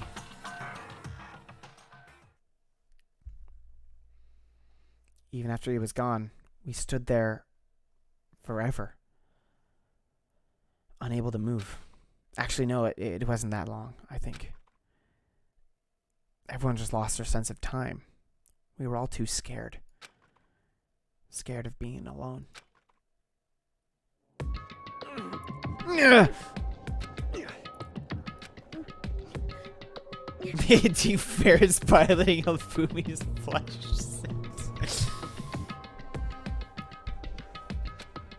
No one even tried to speak. Their faces were stone, their voices dead. But it was in that moment... just a second. Makoto, can I talk to you for a second? She moved in close and whispered into my ear. Makoto. Before we head back, there's something I want to talk to you about. It's about Sayaka, isn't it? I'm surprised you figured it out. Listen. I told you before the class trial started. You had to figure out the mystery of this case yourself. You wanted me to realize how Sayaka betrayed me by myself, didn't you? Thought never even crossed my mind. I feel like such a fool, becoming such an easy target like that. It's true. Sayaka meant to double-cross you. That's a fact that you can never change. But even till the very end, she wasn't sure of her decision. That's why, as she lay dying, she was thinking of you. She was thinking of me? You can't just say something like that. I mean, there's no way you can know that. Only Sayaka would know for sure, and we can't ask her now. However... even if you can't ask her, you can infer it, don't you think? Her final thought was how she could protect you. What? So... The fact that she used her last ounce of energy to leave her dying message proves it. If she didn't care what happened to you, she never would have left that message. Well, maybe she just wanted to get back at the person who had killed her. Certainly. That's certainly one possibility. But I don't think that's what that was. Anyway... She was uncertain. 25 big ones. She wasn't sure she could kill someone or deceive you, which is why her plan failed. Her hesitation attracted failure. Right. It's almost ironic when you think about it. Why are you telling me all this? I hate the conversations going on in chat right now. Because you're the kind of person who can overcome this. Because you can move past the deaths of your friends, Sayaka and Leon, and keep moving forward. Correct. Without someone like that, the others would never be able to break free of such a desperate situation. Move past their deaths? Both Jacob's love him first. What the fuck? I could never do that. No, I'm gonna carry them with me for the rest of my life. How could I possibly move past something like that? Leon, Sayaka, I'll carry them with me forever. I'll carry the memories with me wherever I go. So instead of forgetting them, you're choosing the hard road. Well, I have high expectations for you. As she said that, she revealed the smallest smile. Hey. By the way, I have to admit, I'm curious. How did you know I wanted to talk to you about Sayaka? Oh, well, I'm psychic. What? Huh? Kidding. I just have pretty good intuition.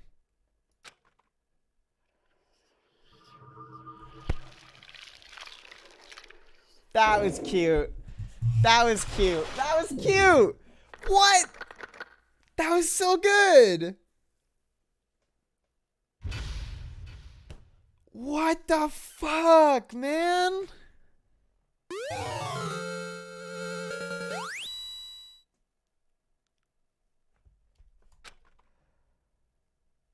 1 is the loneliest number.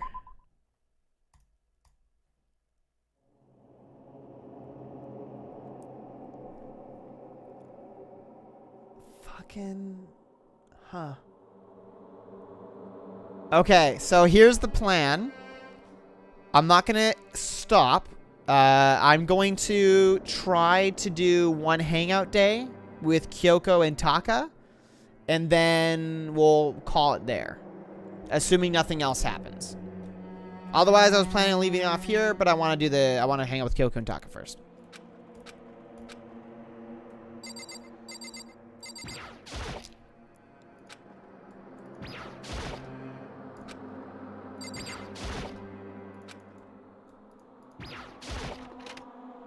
Oh shit. Oh shit. It's gone. She really is gone. It's almost like there was never anything there to begin with. Every last sign of Sayaka's existence has disappeared without a trace. It's just like he said. After the class trial, before we took the elevator back up, Monokuma told us. Oh, I almost forgot. Since the class trial is over, I'll go ahead and dispose of all the corpses. It's okay, no need to thank me. Just seeing your delighted, smiling faces is thanks enough for me. After all, nobody wants to look at a rotting corpse every day. That can't be good for your health.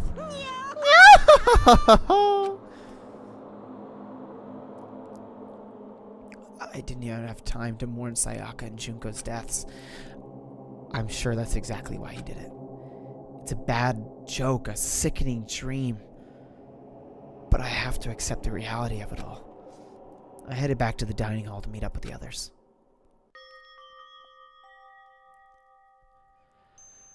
Sorry I'm late. So, Hey, are you okay, Makoto? You sure took your sweet time. I was just about to go and get you and drag you back here. Sorry. So, what happened? Was your room fixed up like he said? I imagine it would be pretty hard to sleep with a rotting corpse in your bathroom. Hey, come on. Jesus, that's fucked up, man. Why would you say something like that? My room was spotless. There wasn't anything left. Like the whole thing never happened. I see. It must be tough staying there, knowing what happened. Why don't you just stay in Sayaka's room? Well, staying there with her scent still hanging in the air, that would hurt just as much. Plus, I've decided I can't turn away from her death. Makoto? Hey, cheer up. Getting depressed isn't gonna help anything, right? I know your childhood friend died or whatever, but cheer up. If we all work together, I'm sure we'll find a way out of here. You got it. So everyone just try and cheer up and get back on track. Is that honestly supposed to make us feel better? Huh? We were already working together, and yet somebody was still murdered. Anyone could betray us at this point. Now that it's happened once, it's a question of when, not if, the next one takes place.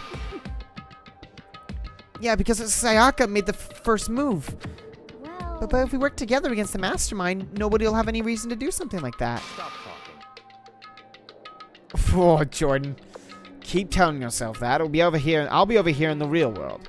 Working together, fighting a common enemy, like it or not, it's not that simple. What do you mean? Are you okay with this? The mastermind seems to be much more powerful than we ever suspected. They took over Hope's Peak. Which was supposed to be well defended, then modified it to fit their desire. They created Monokuma, which seems to be incredibly advanced, and they are providing for our every need. I'm practicing, boys. On the cherry on top is the execution we witnessed. Honestly. Everything has been planned down to the last excruciating detail. This is not the work of your everyday psychopath. Defying them may be too great of a risk. So then... Then what are we supposed to do? Anyone who truly does want to escape will just have to follow the rules. In which case, the only option is to deceive those around you and win the game. No. No. What? No what? I don't want I to can't live take if it means killing someone else to do it. I don't want to kill anyone else. Huh? Anyone else? What do you mean? It's because... Leon died because we all voted for him, right? It's no different from us killing him ourselves. But So, if we hadn't voted for him, then we all would have died instead, right? That isn't what you wanted, is it? So it would seem. She's right. If you heap that kind of blame on yourself, you'll turn into a full-fledged masochist. Chihiro, listen. You're not to blame. Not you, not Leon, and not Sayaka. The mastermind is responsible for everything that's happened. We had no choice but to vote. I can't even imagine what would have happened if we'd refused. And in the end, it was Monokuma who ultimately killed Leon. So don't waste your anger on yourself. Instead, direct it at the mastermind.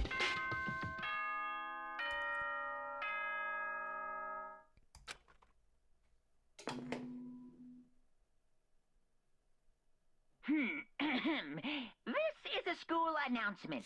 It is now 10 p.m. As such, it is officially nighttime. Soon the doors to the dining hall will be locked, and entry at that point is strictly prohibited. Makoto pulls a weekend at Bernie's with the body. Just, oh, I'm still alive, guys. Oh, and one other thing. It was totally obvious before that you were trying to make yourselves feel better and justify what you did. Weekend at Monokuma's. See you, don't see you, see you.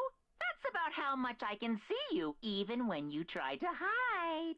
Now pay attention and remember this well. The burden of judging others is a heavy one to bear. So be well aware of your actions. Order and stability rely on the sacrifice and responsibility of everyone. Okay then, sweet dreams, everyone. Good night. Sleep tight. Don't let the bed bugs bite. What's that about just now? Was he saying it's our fault what happened? That's pretty cruel, man. That piece of shit. Who does he think he is? And so the day drew to a close. A tense, maddening day that saw the deaths of 3 classmates.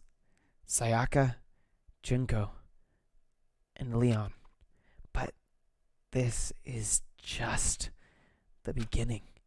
Our despair has only just begun.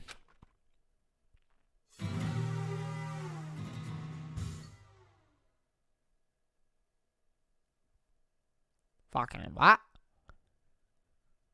I woke up the next day to Monokuma's normal morning announcement. Then he called us all to the gym. What's he gonna do to us this time? We were practically frozen with fear, but Monokuma was determined to get us involved in his little game. With that goal in mind, he began it. Okay, lift your arms up and down.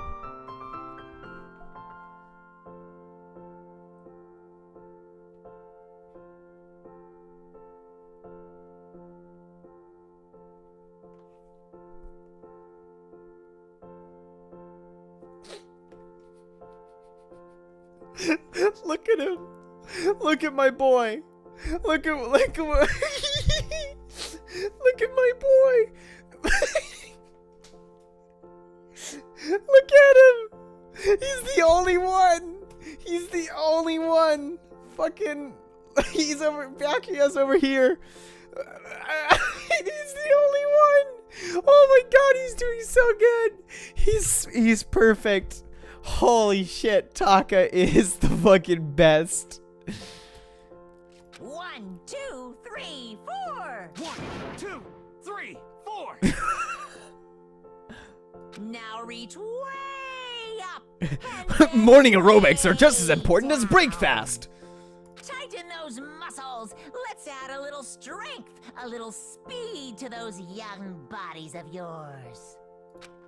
Behold my morning aerobics.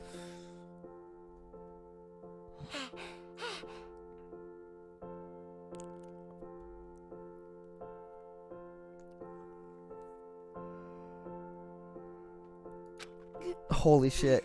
You're the one keeping us stuck inside. Don't sweat the small stuff. That's my motto. Whoa, I sounded pretty cool just now, don't you think? Did you fall in love with me? Am I just to die for? Am I just to die in writhing agony for? So why did you call us here?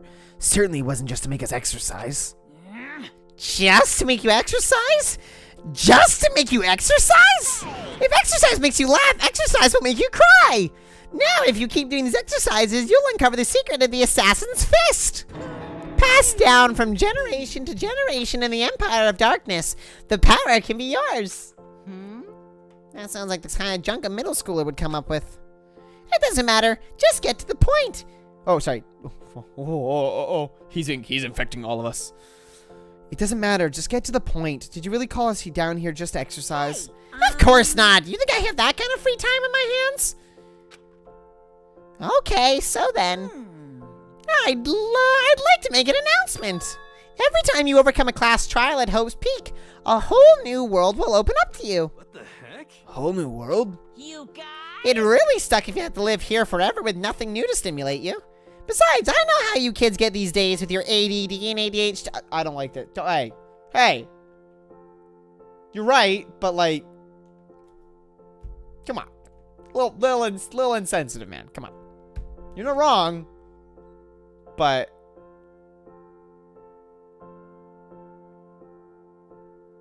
I don't really have anything to say. I gotta keep you motivated.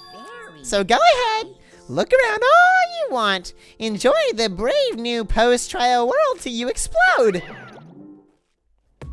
With that, Monokuma disappeared, leaving us even more confused than when he'd shown up. But a new world? Is he actually talking about a way to get outside? I wonder about that. That seems unlikely. Piece of shit! Well, we don't know till we look. Hey, But every menace means we'll have to search the school one more time. Okay then, let's split up and start investigating. Now that we've got our morning aerobics out of the way, we'll be fit and ready. When you're done, everyone meet up back at the dining hall and we'll share what we found over breakfast. You're basically a one-trick pony, you know that? More like a staple food source, like breakfast. Now let's get moving. Seeing his words as their signal, everyone scattered and left the gym. Oh,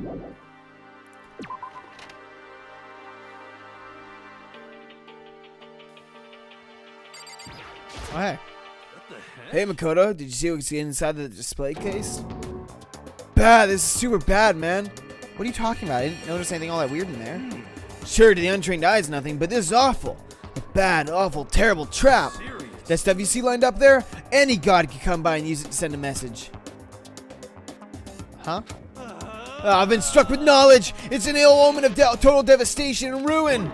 Let me out of here. Let me out. I have no idea what he's talking about, so maybe I'll just leave him alone.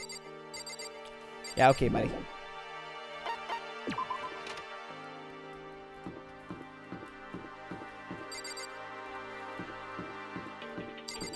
A whole new world, stunning, dazzling point of view.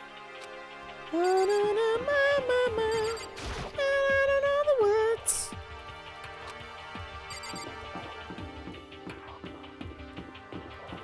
In here? Oh, shit. Nope, okay. I actually don't know.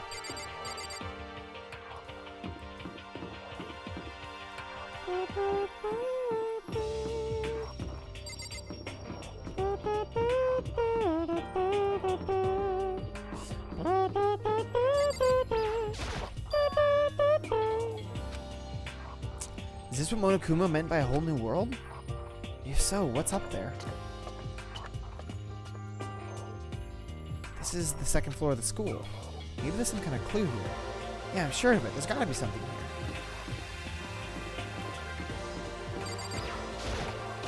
Oh my god, is this a swimming place? Hell yeah, that's a fucking machine gun. Oh, Makoto, hey, guess what? Guess what? I found a pool. There's a pool here. A pool. You don't have to keep repeating it. I got it. And there's tons of exercise equipment in the locker room. Sakura's gone nuts when she finds out. Yeah, you're right about that. He just seems way more excited than usual. I don't really care about any of these. I do want to see if I can find anything before I go moving on. There are a bunch of different pool-related items on the shelf. Nice.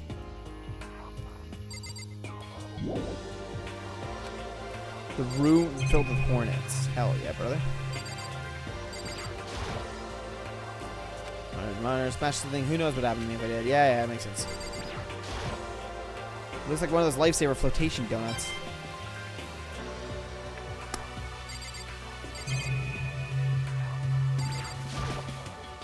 Is that a real gun? It's not like we're at war here. Why would we need something like that here? Behind this door is the locker room? Yeah. Oh, and I guess you need your handbook to get into the locker rooms. Really? Really?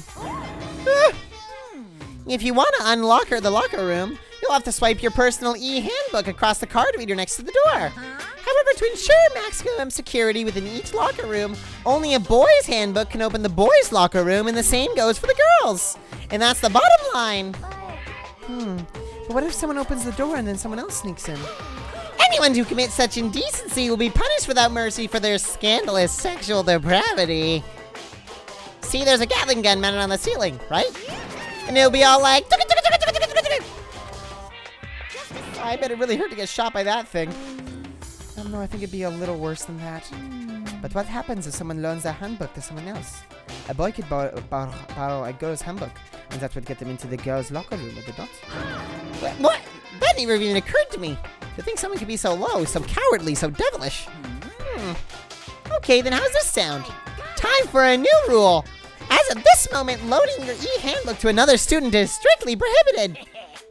There. So now nobody can give their handbook to anyone else, right? You like that? I'm some kind of genius, right? It's because my brain is 100% cotton.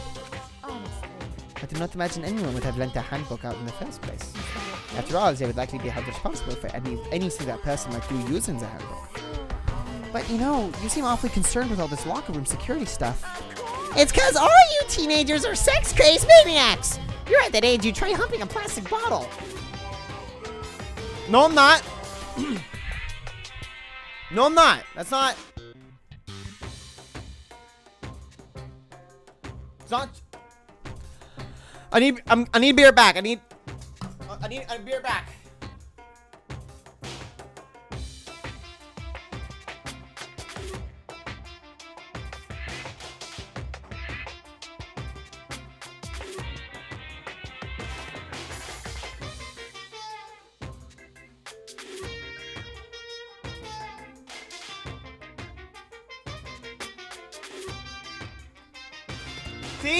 See? No, there's no plastic bottle on my desk. There's no plastic bottle. Don't say you saw one, because there wasn't.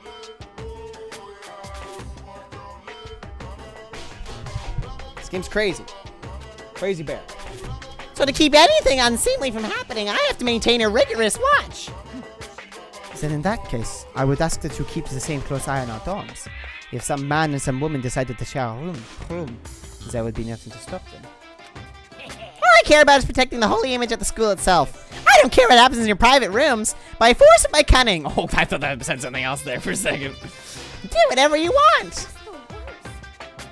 Wait, by force or by cunning? Ah! Oh, God, stop! What the fuck, game? I hate you so much. Okay, so the new regulation is now in place. See ya! Man, that stupid bear totally ruined my mood. I'll go take a dip to cheer myself up. Celeste, Chihiro, you want to come with me? As for me, There's nothing I hate more than getting water on my face. I'm Sorry, I'll pass this time. Oh, come! When you're in a funk, there's nothing better than a good swim to pull you out of it. I'm pretty sure that only applies to you. Okay. Interesting.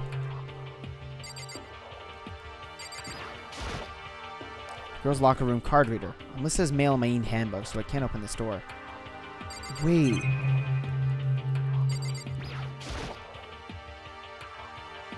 Yes, he is, Jordan. I don't know what would give you that idea. Hold on. Because I'll admit there's something I know about a certain character in this room, which now is making me very interested in what's going to end up happening. I can't remember what my fucking... There it is.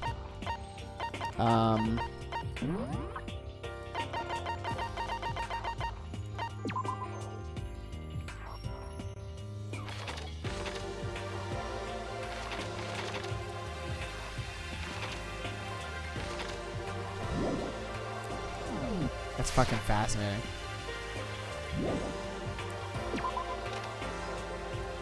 Okay, let's keep going.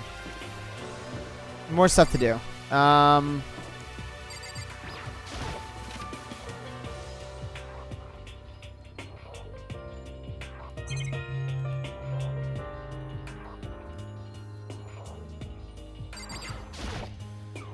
This is where the bathroom cleaning supplies are stored. I don't see anything useful in here. Okay, let's go.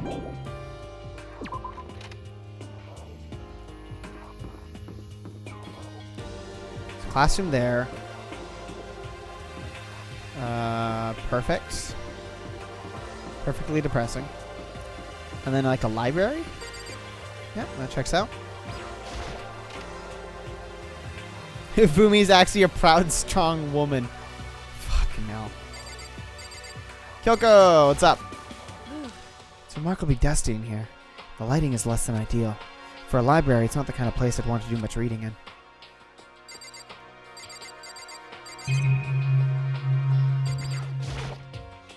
The shelf is covered in dust, but on the shelf is a letter. What's this? Hope's Peak Academy? Indeed. It was buried under a thick layer of dust. Must have been sitting there for quite a while. Well, shall we see what's inside? But we shouldn't read other people's mail without their permission. What we shouldn't do is leave this here without finding out what's inside. Oh, okay. I broke the seal on the dusty envelope and pulled out the single sheet of paper I found inside. I unfolded the paper and read what was written there. From the Hope's Peak Academy Executive Office. I'm gonna keep dodging him. Throughout the years, we've been committed to shaping the youth who will one day shape the world. We have a long, proud history as an institution of higher learning with full governmental support. Our graduates enter society ready to take on an active leadership roles in every major job field. However, Hope's Peak Academy has now lowered the curtain on its glorious history for the time being. This decision is not an easy one to make, but serious issues beyond our control have made it necessary. But make no mistake, this is not the end for Hope's Peak Academy. We intend to reopen our doors as soon as the issues forcing our closure have been resolved. That being said, this is the end for now, and I would like to personally and sincerely thank everyone for your help and support over the years. For now, we are awaiting official governmental authorization to formally cease operations. What does this mean? The contents of this letter are quite interesting indeed. It would seem Hope's Peak had stopped functioning as a school, and judging by the amount of dust the letter had collected, it doesn't seem to have happened recently. If I had to guess, I'd say this letter could at least be a year old. So you're saying Hope's Peak closed down at least a year ago? Most likely. The mastermind took over the abandoned school in order to put on this little performance. But that would mean it was closed when I got here just a few days ago. But I didn't get that sense at all. Plus, if the school had shut down, don't you think it would have been in all the newspapers and stuff? I mean, you're saying it could have happened over a year ago, right? But before I got here, I looked stuff up online about the school, never saw anything about this. So, in other words, it must have been all part of the mastermind's plan. They lured us all in here. Someone who could create a place to judge and execute people could potentially be capable of anything. Of course, it's all assuming that this letter was real. However, if it is real, though, that does solve one mystery surrounding the school. The reason there are no other students here could be because the school is already closed down. That would be a nice simple solution, it's true. But then, what about this other part? This decision was not an easy one to make, but serious issues beyond our control have made it necessary. But make no mistake, this is not the end for Hope's Peak Academy. We intend to reopen our doors as soon as the issues forcing our closure have been resolved. What do they mean by serious issues? That's apparently why the school had to close. Is there any connection between that and what's happening to us now? The two events are in fact connected. Uncovering that connection would be a useful clue, on top of figuring out the mastermind's motive. Although I can't really say any more until we find more details. So in other words, only the mastermind knows the truth right now. Mastermind's motive. If we can figure out why they would want to imprison us all here, will that be enough to get us out of here? Or... The shelf is packed tight with books, but looking at it, the whole thing is incredibly dusty. Looks like this library has been neglected for a pretty long time. As nice as the school itself is, whoever's in charge of upkeep has been pretty lazy. Strange. Don't let him hear you say that. Don't want to get eaten. Shelf is packed tight with books.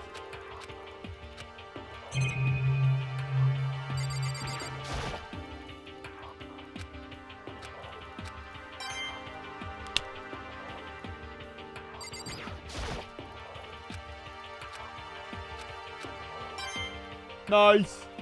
Racking up the coins, man. Some kind of archive. All I saw in there was stacks of old books and files. I can't imagine what business he would have in there. That's true. I don't really have any reason to check it out. Lazy.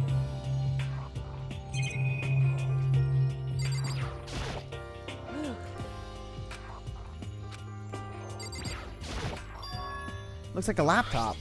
Laptop looks pretty old and it's all covered in dust. It's broken. I tried pressing the power button earlier, but nothing happened. It's broken, huh?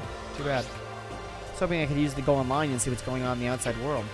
If it's broken, there's nothing I can really do about it. Anyway, now I have a pretty good idea of what's on the second floor, but I didn't see anything that might lead to any kind of exit or anything. All I can do now is hope someone else finds something worthwhile.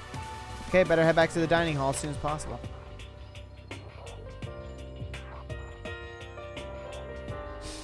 He doesn't. He doesn't, Jordan. Okay, ladies and gentlemen, how'd it go? Did anyone uncover any interesting new anything? Yes, indeed. There's a library. In a pool, a freaking pool, and locker rooms filled with exercise equipment. There was not, however, anything resembling an escape route. Yeah, she's right. I see. Well, hey, there's no reason to get all sulky. We have... Wait till you hear about my amazing discovery. The Breakfast supplies have been restocked. The warehouse and bathhouse on the first floor of the dorms are now open. And in the warehouse, I found more Breakfast. You hear me? And the warehouse is chock full of food. Food and food. Whatever you want. There's so much, it's insane. So go ahead and stuff yourself to the gills whenever you feel like, ha ha ha. Especially with Breakfast. Are you okay with this? Keep in mind, of course, that going out at nighttime is still prohibited. Please do not forget. Yo. Okay, what about a fucking way out of here? You find anything like that? Oh, well, I found Breakfast. What? What? Can you guys stop standing?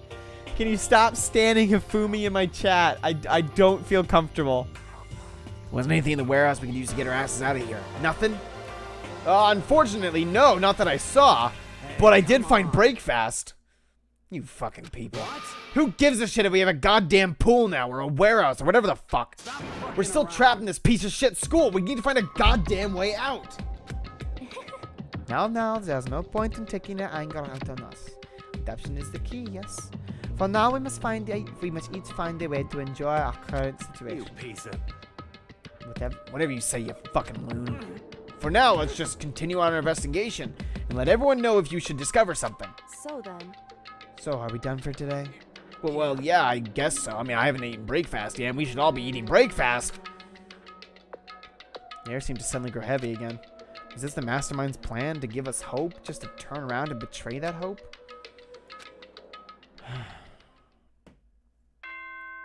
Stop standing Hifumi. Stop hyping up Hifumi. I don't like it. This is a school announcement. It is now 10 p.m. As such, it is officially nighttime. Soon the doors to the dining hall will be locked, and entry at that point is strictly prohibited. Okay then. Sweet dreams, everyone. Good night. Sleep tight. Don't let the bed bugs bite. I'm going to talk to Kyoko and Taka. That's what I want to do. We all promise not to leave our rooms during nighttime. Someone else, not much else to do. I guess we'll just go to bed. And I'll probably stick with those four.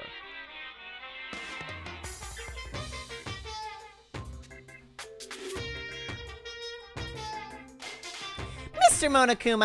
Monokuma, do you have a second? I really don't like myself. I don't have any kind of skill or hobby I can say I'm super good at.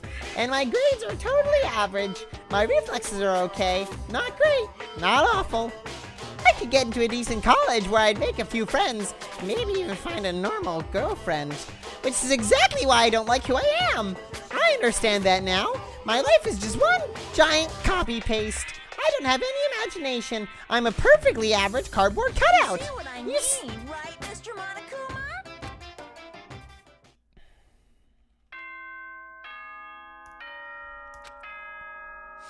Probably gonna pick 4 people total, which is probably gonna be at this point Mundo.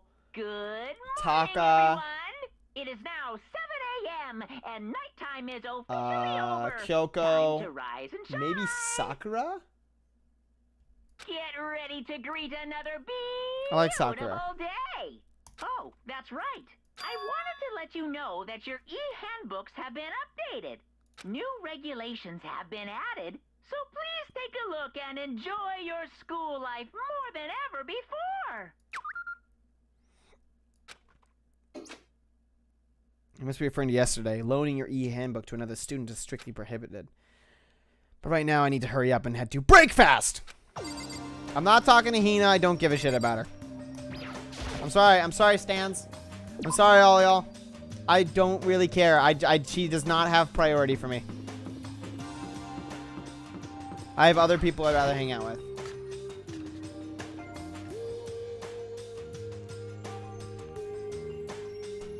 Hey, Makoto. Morning, Makoto. Good morning. Is everyone here already? No, I'm still waiting on Byakuya and Taka. Byakuya is no surprise, but strange Taka's not here yet. He would never miss breakfast. Knowing Taka, I imagine he is trying to get the king of Tothiness up and out of bed. I'm sure they'll be here soon enough. Just be patient. I don't mind waiting for them, but there is one problem, which is I am thirsty. Hey, come on. How the hell is that a problem? Ifumi, would you make me some tea? Huh? Milk tea, if you please. Well... Punch a hole in my drywall. Why me? Let's see. Your roundest figure. Whoa. Your roundest figure reminds me of the owner of the coffee shop I used to frequent. That's your reason? This is fine. I can feel my throat drying out. Quickly, please. Okay. Apparently unable to refuse Celeste's order, Fumi skulked his way into the kitchen. And a few minutes later... screams like a furious... Thank you for waiting. Ifumi reappeared with tray in hand, the gentle aroma growing stronger as he approached. Finally. You could have made something. You could have made some for the rest of us, you know. There's no way to think about this in a common sense kind of way. I emphatically decline. You're not my type at all. It's all about the law of causality. Basic instinct, act and react. Yeah. Well then, if you don't mind. A small smile played across her lips as she held the teacup delicately in her hand. Wait. She cocked her head to the side and threw the cup as hard as she could at the wall. What the? Hey, what are you doing, my little white rabbit? I hate this kind of tea. I don't understand. Yes. Imagine we are at a coffee shop. Just any normal everyday cafe. I sit down and I order some tea. Then they asked me, would you like lemon or milk? Now further imagine that I replied, yes, I would like milk tea, please. In this case, all along with my tea, they may bring me a small container of milk, yes? But this is not for me. I am among those who prefer the milk to be part of the process from the outset. The fragrance is just so overwhelmingly sweet that way. Adding milk or lemon right before you drink is like dousing your fries in ketchup. Mere condiments. Whenever looking for a cafe, I first review their menu to see if it offers the proper style of milk tea. And I cannot acknowledge any milk tea that does not add the milk during the brewing process. If I had to describe our shared reaction to what we just heard, I'd have to go with wide-eyed bewilderment. I went to all that trouble to make you that tea and you wanted me to go even farther? Yes, I realize it can be a bit of a hassle. Even in cafes that offer proper milk tea, it is always more expensive than simple tea with milk. It takes more time to prepare, surely, but why even bother creating a menu if you're not going to offer the highest level of quality? Well, we don't actually have a menu. That does not matter! Hurry up and bring me what I asked for, swine! What? Oh, okay, your little piggy will bring it right out.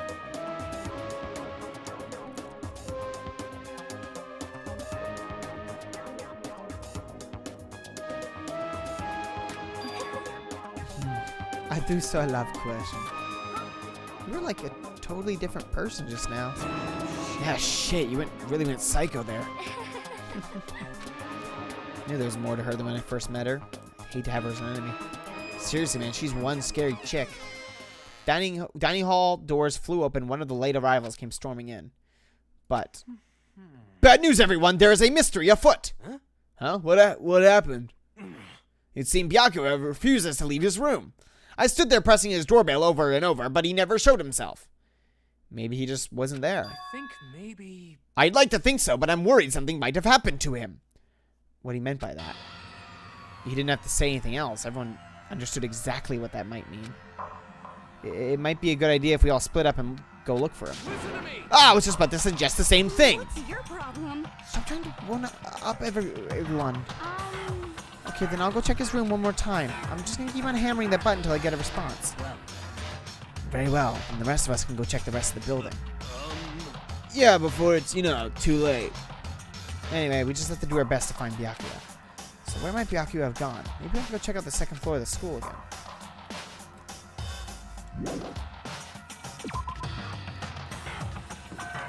The ultimate... Yeah, no fucking shit. God, I hate him. Oh, I can't go... What? Oh, I can't go that way. Wait, what?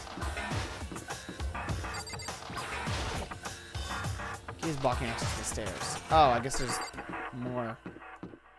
Duly noted.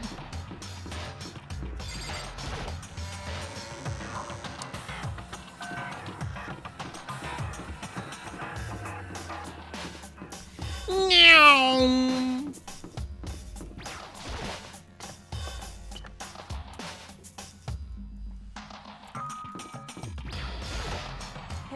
So you thought to come here too, huh? So... Think about what Byakuya was so interested in yesterday. You can probably guess where he is right now, right?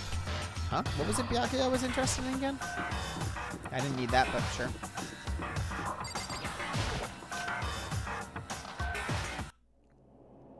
When I opened the door to the library and looked inside, I cried out in sudden surprise.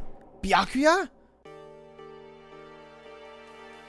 Of all the things I'd imagined, this definitely wasn't one of them. Hey, what are you doing? I'm fishing. What does it look like I'm doing? I'm trying to read, so if you could be quiet. Oh, sorry. Wait, no! What are you doing here? Everyone's super worried. We've all been looking for you. Who asked you to do that?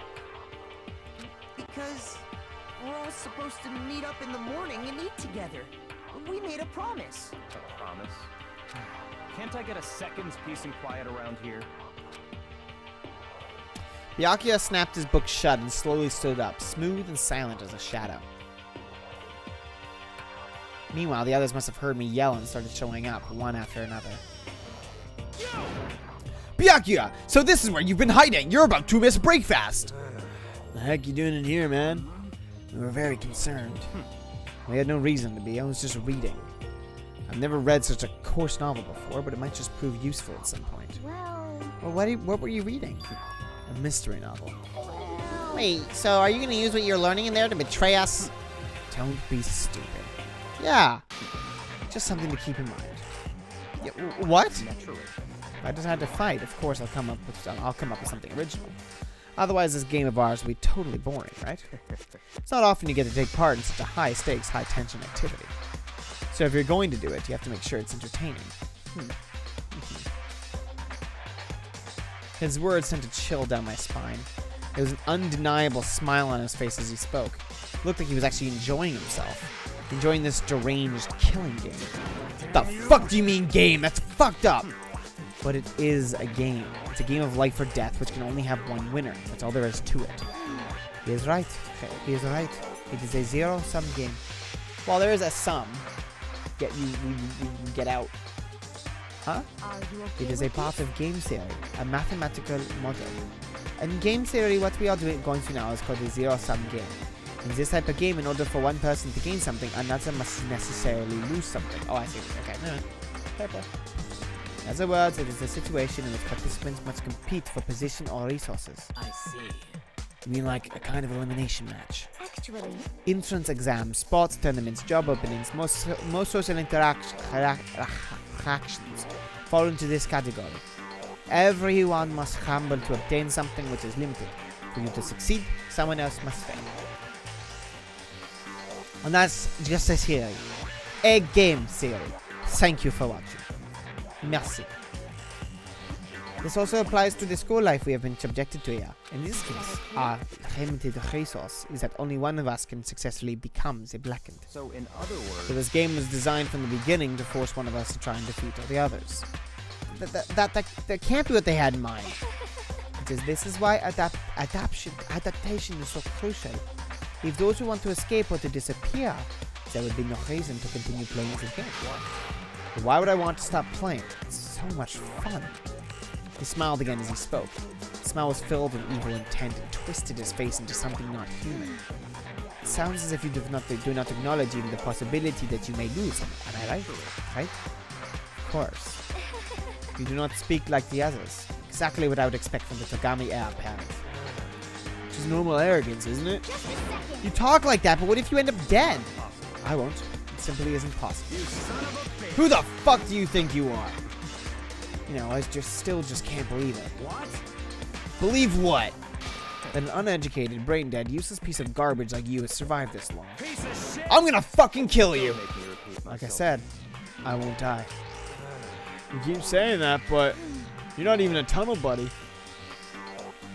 Tunnel brother. Tunnel brother? Do not bother arguing with him. For him, the concept of losing simply does not exist. He is the ultimate affluent progeny, after all. A boy raised to succeed from the day he was born. He considers victory his destiny, and has lived his life accordingly. Tests and challenges are merely ways for him to stand victorious, even if it is a life and death situation. Is that not so, Byakuya? At least one of you seems to understand. Isn't it wonderful? It is because I am the same as you. Games are meant to be won. That's enough. Trying to suggest we're on the same level? Close that vulgar mouth of yours. Well, I do apologize. Anyway, let me just say this all to all of you. You all need to try harder. If an opponent isn't going to give it their best, where's the fun for me? No. That's a terrible way to look at it. It's because... This isn't a game. Our lives are on the line, you know. To kill your own friends it's horrific. Friends? Who decided that? Huh? We're not friends. No, quite the opposite. We're in competition. We're enemies. But you know... But what? Stop trying to force your contradictions on me and just accept what I'm telling you. Come on. Yes? If you have something to say it. Otherwise, keep your mouth closed. I'm Sorry. Hey, shithead! You get off on bullying people that you can't fight back? You want to try that on me? So you're back to pretending to be friends, huh? And how long do you think that's going to last? Fuck you! Is that all you can say? It's unfortunate you would waste your breath on such empty gibberish. That's it? That's it! You're fucking dead! Just a second. Hold on, just calm down. I am calm! How is this calm? Anyway, I don't have any intention of working with the rest of you any longer. To cooperate during an elimination game is... Oh, frankly, it's a waste of time, and I hate wasting my time. Waste of time? Engaging in friendly group meals is out of the question. Someone could easily poison our food. And I'd rather not become part of the Last Supper just yet. Quit talking like you're in a fucking movie or something. All I'm saying is that ultimately you are all free to do whatever you want on your own. Goodbye. Without a second glance back, Byakuya left. There wasn't anything we could do to keep him from going. His way of thinking was just beyond anything the rest of us could even comprehend. Is he serious about all that? He was, without a doubt. Well, fuck him then. But what he said, he might not necessarily be wrong. I mean, can you say for sure that someone won't poison her for food? Hey, come on, you too, Toko? Anyway. Well, it's not like anyone would care even if I was gone, right? Shut the fuck up. Shut the fuck up. Shut the fuck up. I do not want to hear it. Actually, I bet you all want me gone. You all think of this guy. None of us think that. You just think that you don't think that.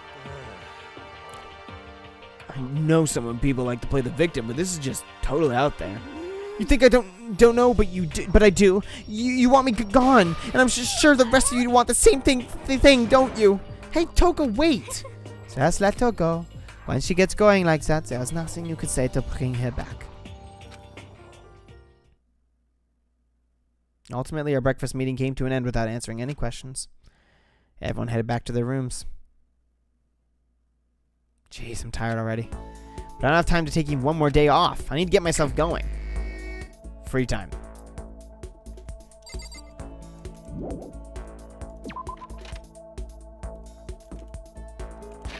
Okay, I'm going to try to get one.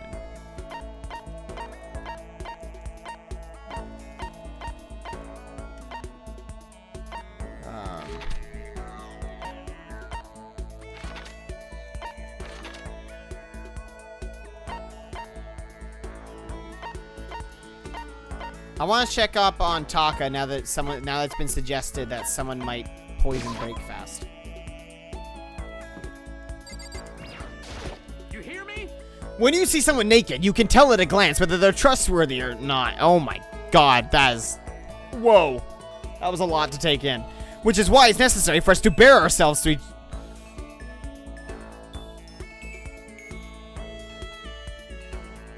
You understand? So show... Yeah, never mind. I'm gonna go for a bit. Okay, here's what's gonna do. Here's what's gonna happen. We're going to do a little bit of just shopping, and then we'll call it. Where was it again? There it is.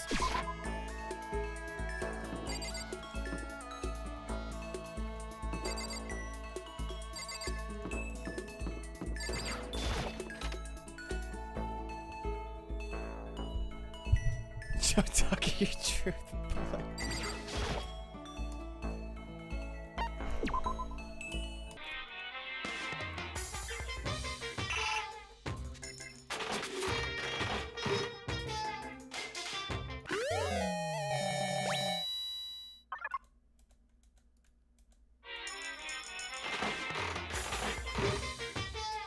What percentage should I stop doing individuals?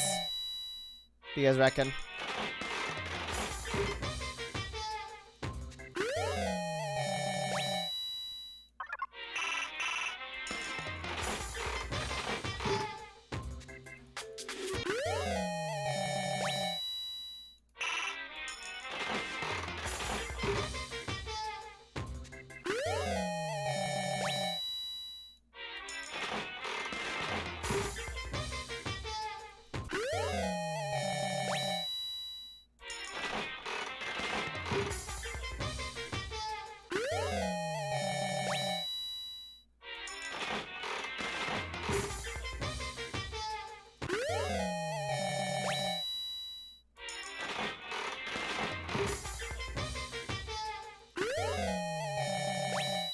Fair play.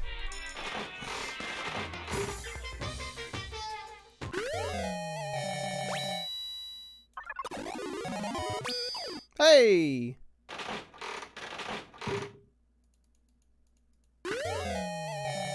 Less hay.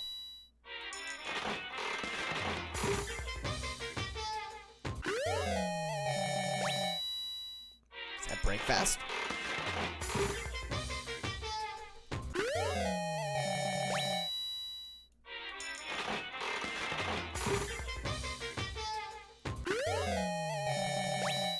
I'm going to be wrapping it up at 10, so we're basically going to be just spending another few minutes doing this. Because I have a plan I think you guys might enjoy. So, okay, holy shit. So the class trial, that was fucking awesome. I had a lot of fun doing that, except I am a little sad that I don't get the voice act. Because I feel like I kind of just sit there and let the fucking, like, the story go, and it's definitely less fun for me, and I feel like I have a lot less impact. But just the way that the whole class trial is put together is really, like, fun. The rhythm game's weird, but sure, I guess. I guess that's just how it is sometimes. It's fucking wicked. I think the best part of the game is people dying, personally. I love it when people die.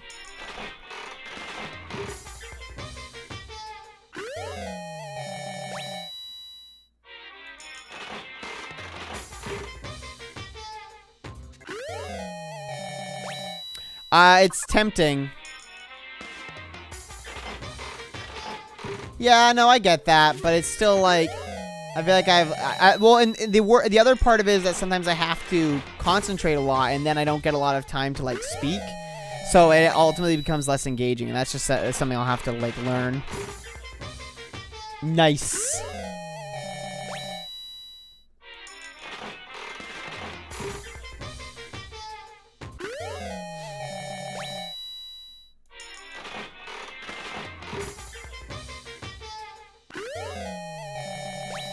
I'm not giving it to him. I'm not giving it to him.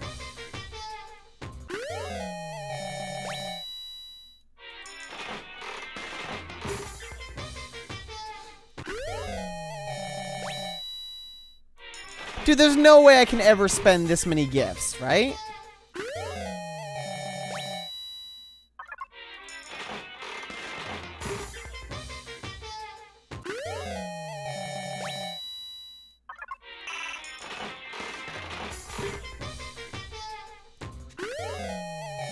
Is that a black croissant?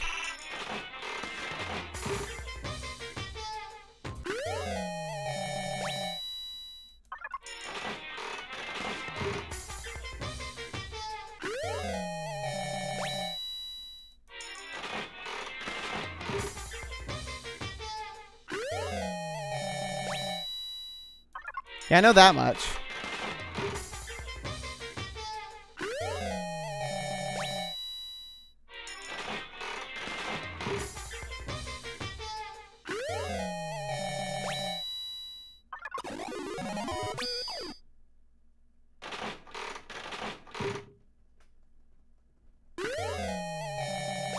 Boom.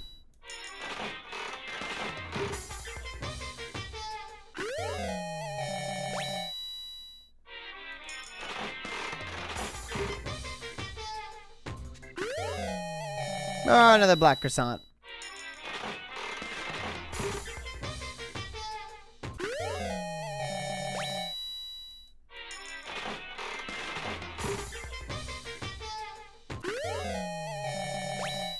I think it's like tomato soup or something. Let's go.